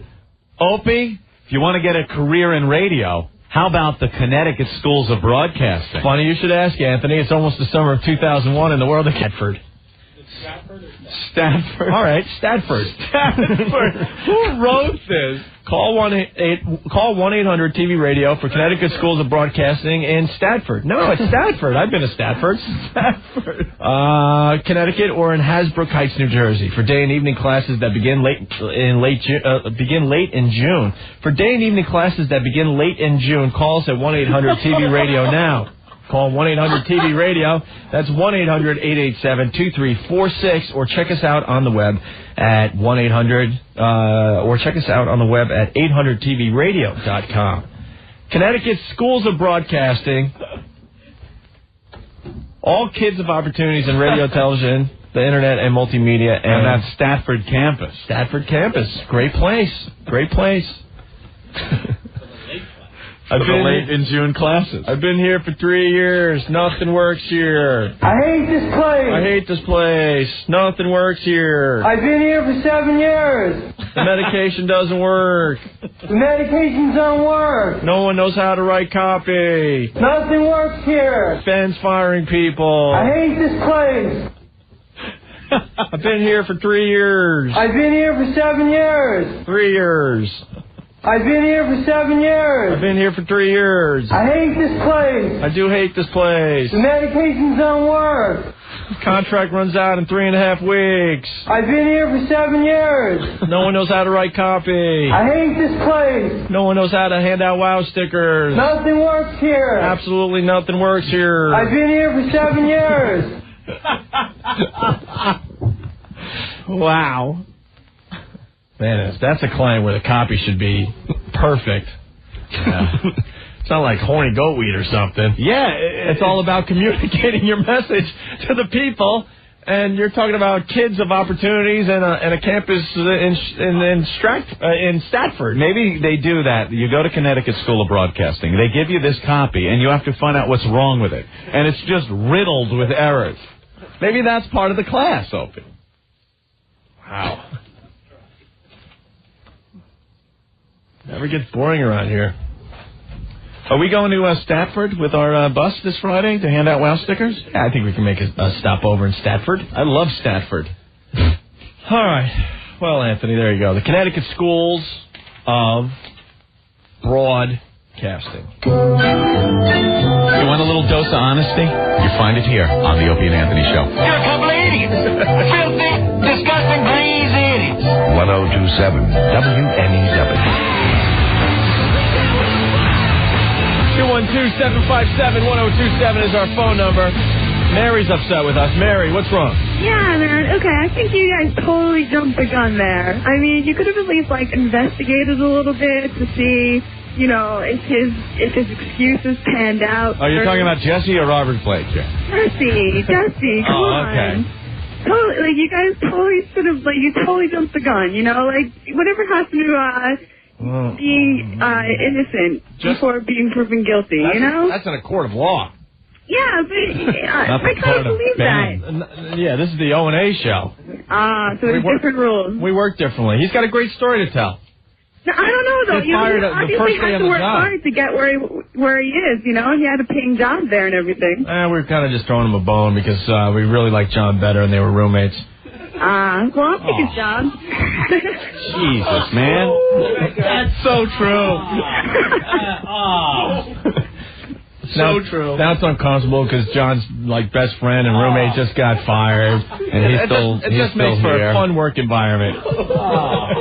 Oh my God. Yo, did you guys plan that Connecticut School of Broadcasting thing, or did it just pop up in the breaks? We don't plan anything, can't you tell? I don't know. That was too perfect, though. It was way too perfect. It was really Mary, let me tell you something about this place. Reality is so much better than anything we could write. I mean, we have a live read for a communication school, and the copy's all left up. The copy is so screwed up that it's hard to read. You can't write better material than that. What is there really a place called Statford? And by the way, we know it's Stratford, you idiots. Yeah, Go people along going, with the joke. It's Stratford. People calling up outside. Tell those guys it's Stratford. I know it's not Statford. It's Stratford. know. Really? You just came in from Venus. I have no clue. And we also know that Robert Blake didn't have a parakeet. No, it was a cockatoo. Some girl's calling up going, it was a cockatoo, not a parakeet. Yeah, but OJ calling it a parakeet's funnier than a cockatoo, you twat. Yo, but I'll give you a seriously, cockatoo. you guys should at least give him, investigate a little bit. Right. His excuses pan out. Mary, man, we spent at least 10 minutes investigating. Yeah, but he had an excuse for everything, you know? Exactly. That means he's lying. Let me tell you something, Mary. This isn't really, it has nothing to do with how it happened or looking for facts. Some of it is just, I think, maybe his own bad luck. That it was his first day on the job. And I bet people could come up with plenty of stories about how they screwed up on their first day on the job. Screw up on purpose the first day on the job? You think he's Let's just put it this way, Mary. He has a history as an intern. If he had a history, then how did he get the paying gig there? We told you because John's his roommate. We like John better, and we kind of just did this. Oh. What's wrong? Why is everyone walking up? Everything accurate. All right. I thought Jesse was kind of funny. Oh no, he's a hilarious kid. He's working on trying to get into broadcasting. What college student do you know that would intentionally throw away a gig in the biggest? Hey, you're walking on thin ice there, pal. Dude, I know Jesse. Rick can go off on All right, John, now you're walking on thin ice. Yeah, John, come on. I'm just presenting a possibility to you. I would stick up for some of my friends too, but after a while you got to say, look, John, it's what it is. It's about any knowledge of Jesse. Right. Yeah, I'll go in for Okay. All right. It's nice now. I don't have anyone around that I just want to punch every 2 seconds. Ben really didn't like Jesse. Ben always thought he was a music snob, too. Well, he's a music snob, and that's a whole other story for a different day, but, you know. I know what it is between Jesse and Ben without boring people, and we can move on to the Bugs Bunny cartoon thing, which is pretty interesting. Ben prides himself in being, I want to be careful about this, like hip and in the know. Like he knows the city, he knows music, he knows, what drugs the kids are taking today. He's in tune with his surroundings, okay? Right. And he takes pride in that because he does a lot of reading and stuff, okay? I want to say this carefully, all right? Ben is like, he knows New York and all that. And Jesse comes in and kind of challenges Ben's knowledge, and it pisses him off because it's, you understand what I'm saying? The knowledge of the city, like Ben will casually mention a band or a club. And Jesse will be quick to tell Ben, oh man, that sucks. That's the biggest piece of crap. Yeah, that's not the happening. Fatboy Slim sucks. He is the worst. Shut up. Oh, the other thing I heard was you were saying something. Yeah, this new Godsmack rocks and stuff, and he's like, Godsmack, it's the same tune every time. Yeah. That was and one Ben of his just lost his mind. Stone Temple Pilots suck. They're the biggest piece of crap band. I'm just like, dude, shut up. Take your pants and take your stupid slick hair and jump off the GW, okay? Wow. But that's basically what it's based on. Jesus. Like a club will be mentioned in the back office, which is truly a happening place, if you care about those things. And Jesse will try to tell you why it's not happening. Not a cool spot. Dude, even Steve just came into me, and Steve even couldn't stand him either, because him and Steve had an argument. Oh, he would go on and on. Oh, yeah, well, they were great before they sold out. about like bands like Metallica or Calvin. Oh, they were. Oh, the Metallica is not the best example. Okay. Well, for example, like I just can't think of the real one, but he would go on and on. I mean, he just wouldn't know anything, so he tried to think of a smart-ass excuse to cover for the fact that he didn't know what he was talking about. All right. All right, enough with that. But another firing live on our show. Stinky's loving this one. It's the best. And Spaz was fired, too. You got to go back to that one. We fired a lot of people. His was done right before the show one day because he didn't want to be Spaz anymore. Yes. Anyway, Anthony, what do you got on the Bugs Bunny cartoons? It's more another case of political correctness coming into play. You know, Bugs Bunny cartoons. Grow up watching them. Warner Brothers put them out. Well, Cartoon Network is going to do this whole retrospect on Bugs Bunny next month. And they're leaving out about a dozen cartoons based on racial insensitivity, Opie. They are racially insensitive. Some of these cartoons you might remember parodying black-faced Al Jolson. Well, the truth of the matter is, Al Jolson used to do blackface stuff. And doesn't it give you a little insight into what was going on at the time that these cartoons came out in the 30s and 40s? They haven't run these cartoons in a long time. Mm-hmm. These sensitive cartoons. Yeah. Our friend Buzzy, he has all the banned cartoons, all the Bugs Bunny banned cartoons, and there were cartoons that were on TV where they show black people being lazy, eating watermelon, with flies around their head as they're taking naps under trees. Yep. Swear to you, this is Bugs Bunny, okay? They had Bugs Bunny cartoons where Bugs was dressed up like Hitler or something, right? Yeah, there are a bunch of the ones made during the war where Japanese guys are portrayed as the big buck-toothed Japs, and they're the slanty slow, eyes and the stuff. big, like caricatures of Japanese people, Japs. Well, they were calling them Japs back then. Well, get the Jap. And a German, same thing. The big fat Schultz German guy. Cartoon. Yeah. And Bugs always won. You know, he always kicked the Nazis and the Japs' asses. They took those off TV years ago. Yeah, now I mean you can still get them kind of underground and stuff. Yeah, and they didn't stop there though, because then they started getting rid of all the violence from all these Bugs Bunny cartoons, which pisses me off to this day. Because that's part of the fun. The Wabbit Season, Duck Season one's a perfect example where they started editing out where they'd get where Daffy would get his beak shot off. They would edit it out. Then the cartoon makes no goddamn sense. You're watching it, all of a sudden they say Wabbit Season, Duck Season, and the scene cut to Daffy putting his bill back in front of his face.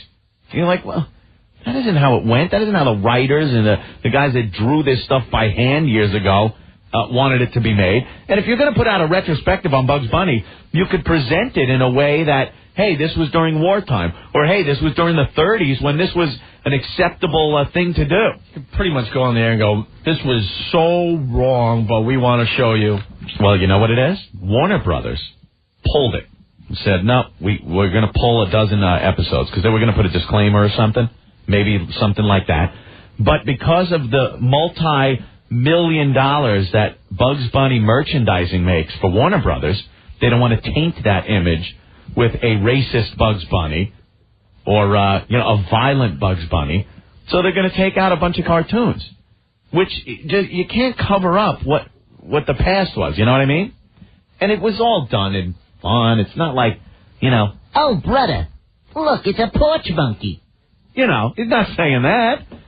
I mean, I'd watch that one. Which cartoons are they? Black oil. Which cartoons are they getting rid of?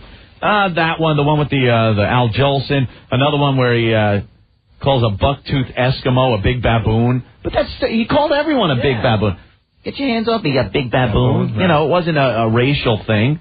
And who the hell calls an Eskimo a baboon? It's not a racial epithet for an Eskimo.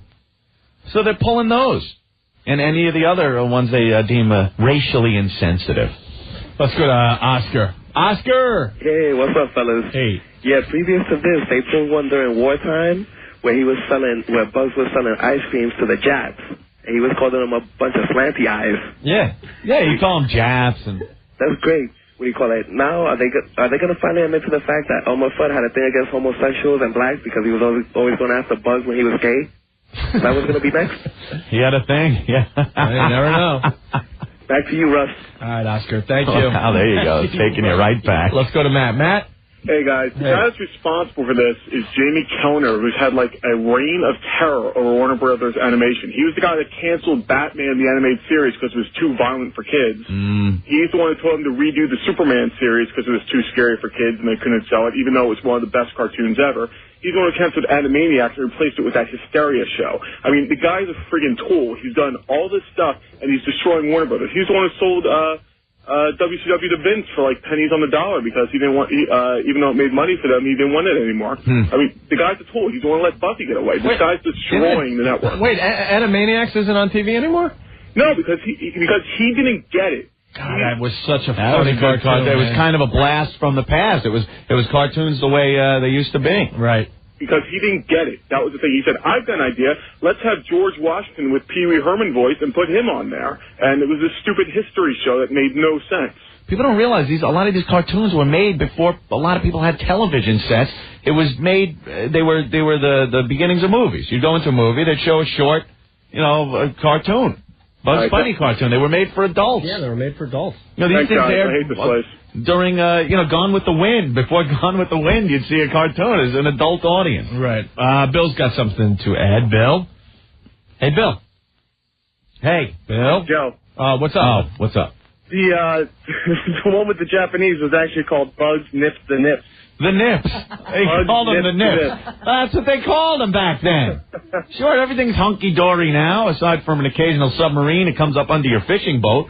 But, back then, they were the Japs. There were atrocities going on both sides. And it was reflected in cartoons by clever writers that were writing stuff for adults.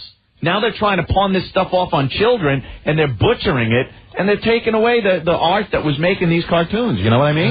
Devin. More censorship. Hey. What's going on, guys? What's up? Listen, remember Hair Raising Hair, the cartoon where Bugs, puts the rollers in the monster's hair? And it's dynamite. Of course. It's dynamite. That hasn't been on TV in years. They don't blow up the head anymore. They don't blow up the head. They cut that out. I think it's because Bugs is kind of femme in that scene. I gave up watching the Bugs Bunny cartoons because, just like you said, there's a cartoon how you remember when you were a kid, and the scene like someone's head getting blown off or something is just flat out not there, and it's a bad edit. It just jumps to another part of the cartoon. It sucks. It's the funniest cartoon ever, and they ruined it. I'm pissed. All right, thank you. Yeah, I just don't like the idea that they get away with it under the guise that it's something like, we got to be sensitive. No, it's not. It's history. How could you not show history? That's like, turn on a movie from back then and watch some of the issues they're dealing with. It's the same thing. Just because it's a cartoon doesn't mean it's for the kiddies. Yeah, it's going to happen to Hollywood, too. The movies you watch. Oh, yeah. You watch. We're always bitching. Where does it end? You watch. Gary. What's up, O&A? You'll get some powerful people in place, and they're going to decide, no more gunplay in movies, because this has affected our society. No more of this violence. How do they say, and they say they're doing this to protect the children, because the children of today are so effed up, and people wish they could be like they were in the old days, when these cartoons were airing and stuff. Yeah, exactly. When we grew up watching them, and people in the 50s grew up watching these things, but when they finally made it to TV, I'd be plastered down in front on Saturday morning and watch every cartoon on television. There's a little bit of hypocrisy going on there. Today, the kids know that there are really talking rabbits who talk to their duck friends and who have short little guys with mustaches chasing them around with guns. Right.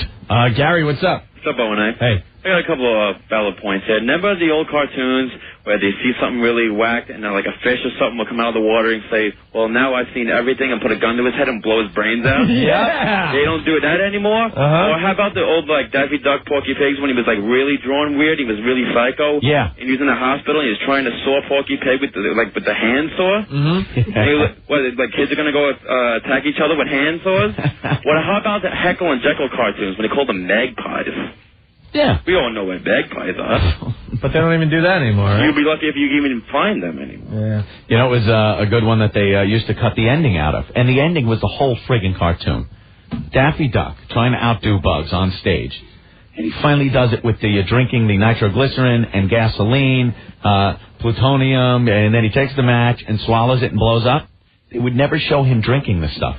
They would show him come out on stage in the costume and then show him blowing up for no apparent reason. Surprised they show him blowing up. I know. They wouldn't show him drinking the gasoline because, kid might drink some gasoline. It's like Jackass, only cartoons. This is also happening with Little Rascals. That's why. Yeah, the Little Rascals episodes are too racially insensitive. It's called history. You know? You don't look at it going, oh, wow, that's cool. Let's treat people like this, or let's do this. You look at it and go, wow, this is a nice little piece of history, you know? Gives a little insight on what was going on back then. And you know what? In a way, it was entertaining.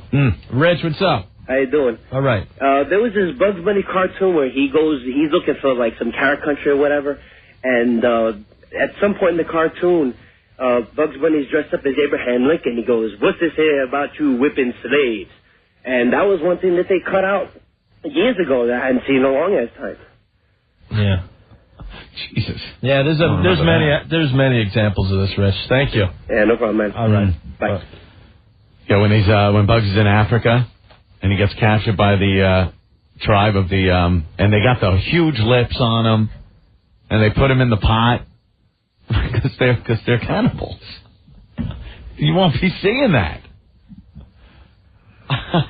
Well, cannibals were black. I mean, unga bunga binga bunga unga binga bunga. Something like that, yes. What I say? And the funny thing is, they won't show it, but meanwhile, Bugs Bunny isn't a person, so he's a rabbit, for Christ's sake. He's a rabbit. We're supposed to eat them. He's a cartoon rabbit. He's food. But if you could ever, I don't even know. Someone should help us out with this. There was a tape that was going around called banned cartoons or something like that. Yeah. Someone put the tape together of all the ones that are just not. I just on TV. It'll shock you. I rented a couple of those like 2 weeks ago. It was called Weird Cartoons. Weird Cartoons? Yeah, and there were things that were banned and stuff. A lot of sexual stuff from Betty Boop and racial stuff. They had that one. It was called Lazy Town with the black people sitting around eating watermelon. No joke. Under the tree, taking naps, flies around their Flies head, are buzzing eating around. watermelons while like the white people are working around them. They scrub up the baby, and then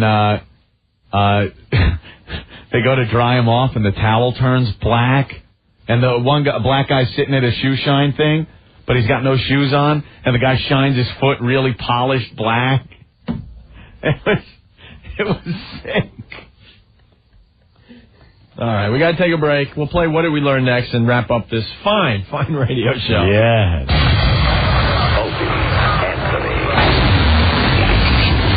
WNEW. The Sports Guys. You give us sports with a twist. Like hanging out with the boys. Like you're hanging with us at the bar or on the corner. It's very intimate, you know what I mean? Not in a faggy way. Right. We're talking sports, we're busting chops. It's a great show. Wayne, your brother's never been more right. By the way, what did that cost us? Just an O&A t-shirt. The Sports Guys. Mornings, 5 to 9, 1027 WNEW. That's 1-866-4-ARBROS. Service beyond the call. Anthony, I hate this spot. Every time it gets you. It gets you every time. Why the dramatic pause? Doesn't mean anything. Dead air spot. Every effing time it gets me. What I want to say is I'm jonesing for some Javadelic from Planet Java, and get some. Our shipment hasn't come in yet. Oh man, I'm dying for it. Heads are gonna roll, Ben. I'm jonesing. Iced coffee. Yeah, we love the iced coffee drinks. My favorite is Javadelic. It's low fat, mix of milk and coffee. They also have the Karamoka. And the one drink a lot of people are talking about, Tremble, Anthony. Yeah, if you need a boost, it's got a lot of caffeine in it, the highest caffeinated drink in the country. You get the idea. Tremble. It'll give you a boost deliciously. The wildest thing in town, Planet Java iced coffee with an attitude, available wherever you find Coca-Cola products. And if your retailer doesn't have it, say, get Planet Java. All right? That's it. Are the trucks around? Yeah, the sampling trucks. The street patrol. Coming to an area near you with the flavors, Javadelic, Tremble, and Karamoka. Iced coffee, just got cool, settle for nothing less. Planet Java. This segment of Opie and Anthony is brought to you by Nextel. Nextel, how business gets done. Call 1-800-NEXTEL-9. Listen to Ron and Fez just before Opie and Anthony. Opie and Anthony. You dribbling puke!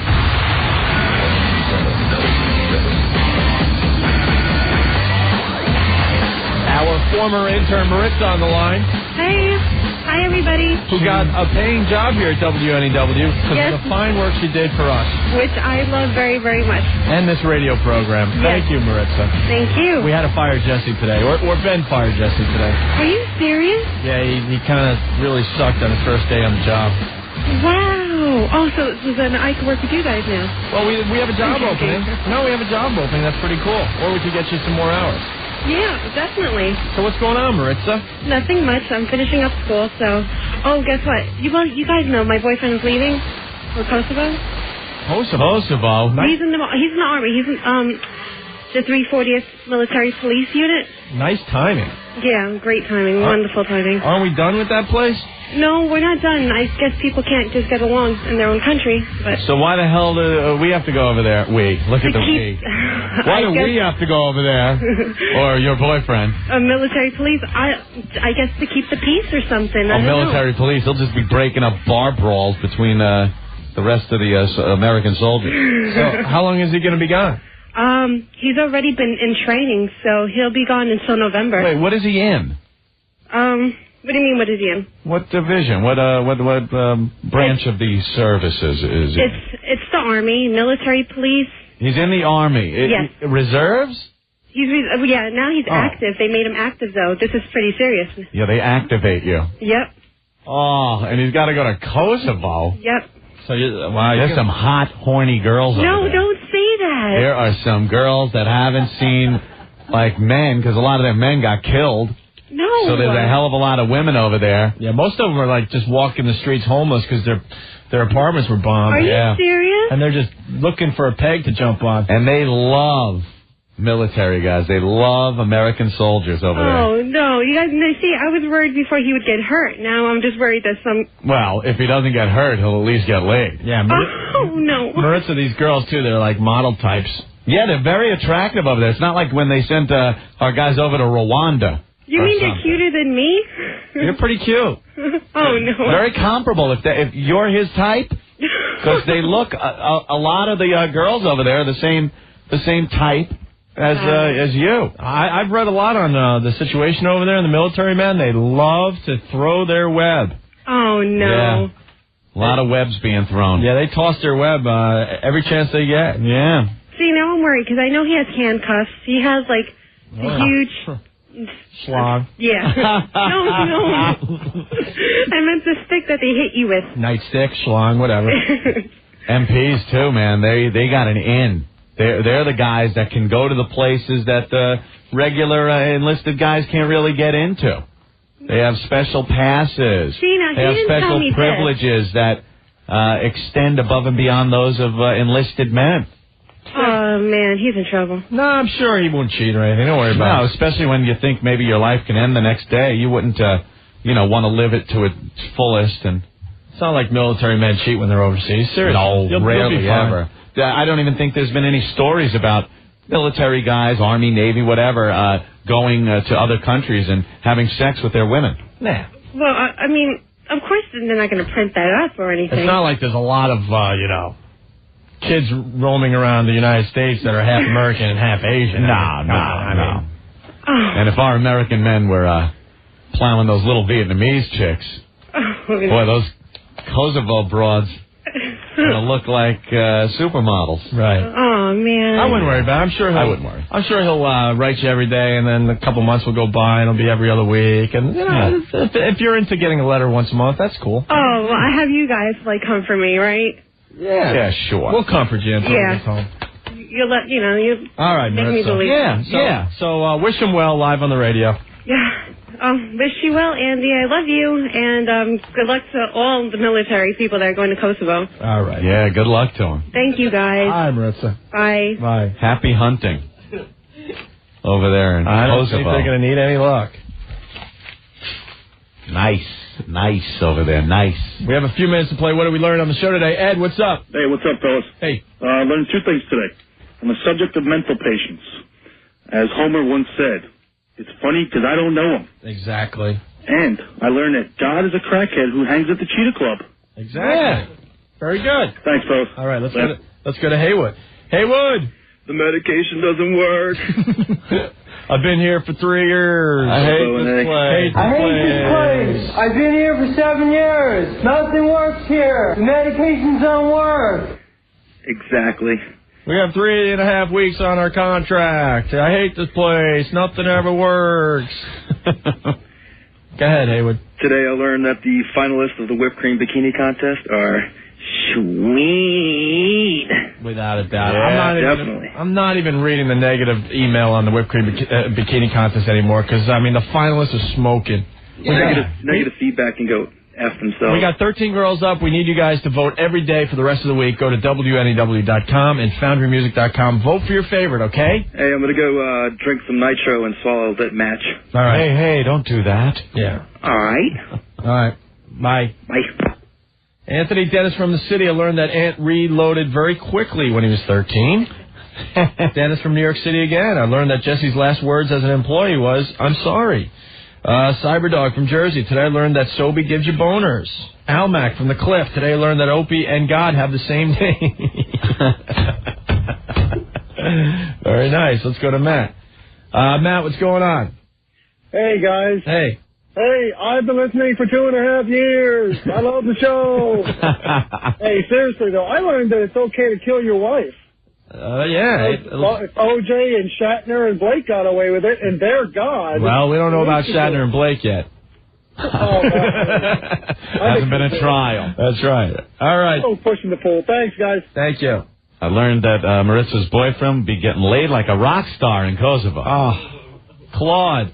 Hey, O&A, guys. Yeah, the hookers are almost free in Kosovo. Yeah, very cheap. A lot of competition. They got to give it up. Go ahead, Claude. Hey, guys.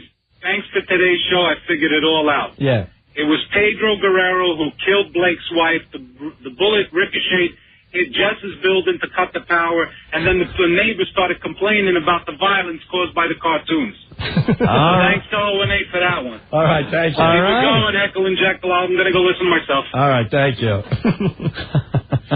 Casino from Hell. I learned God likes his Coke. Morgan from Jersey. I learned that some crazy people crank as much as me.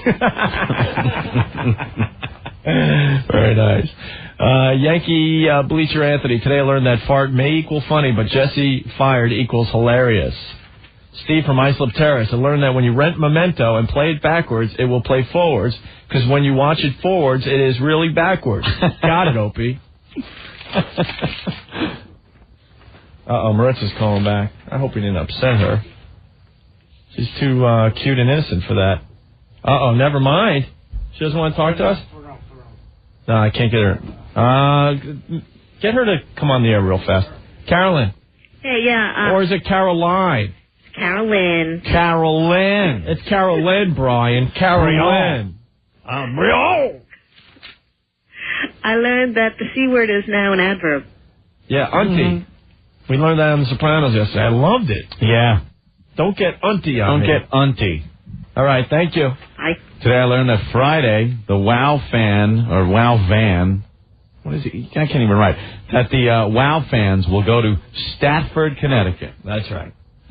By the way, I was with my brother this weekend, just kind of walking around and stuff. Yeah. He just started breaking out laughing because of your Brian Regan mother-in-law box of wine. Oh, box of wine. He says one of the funniest things he's heard.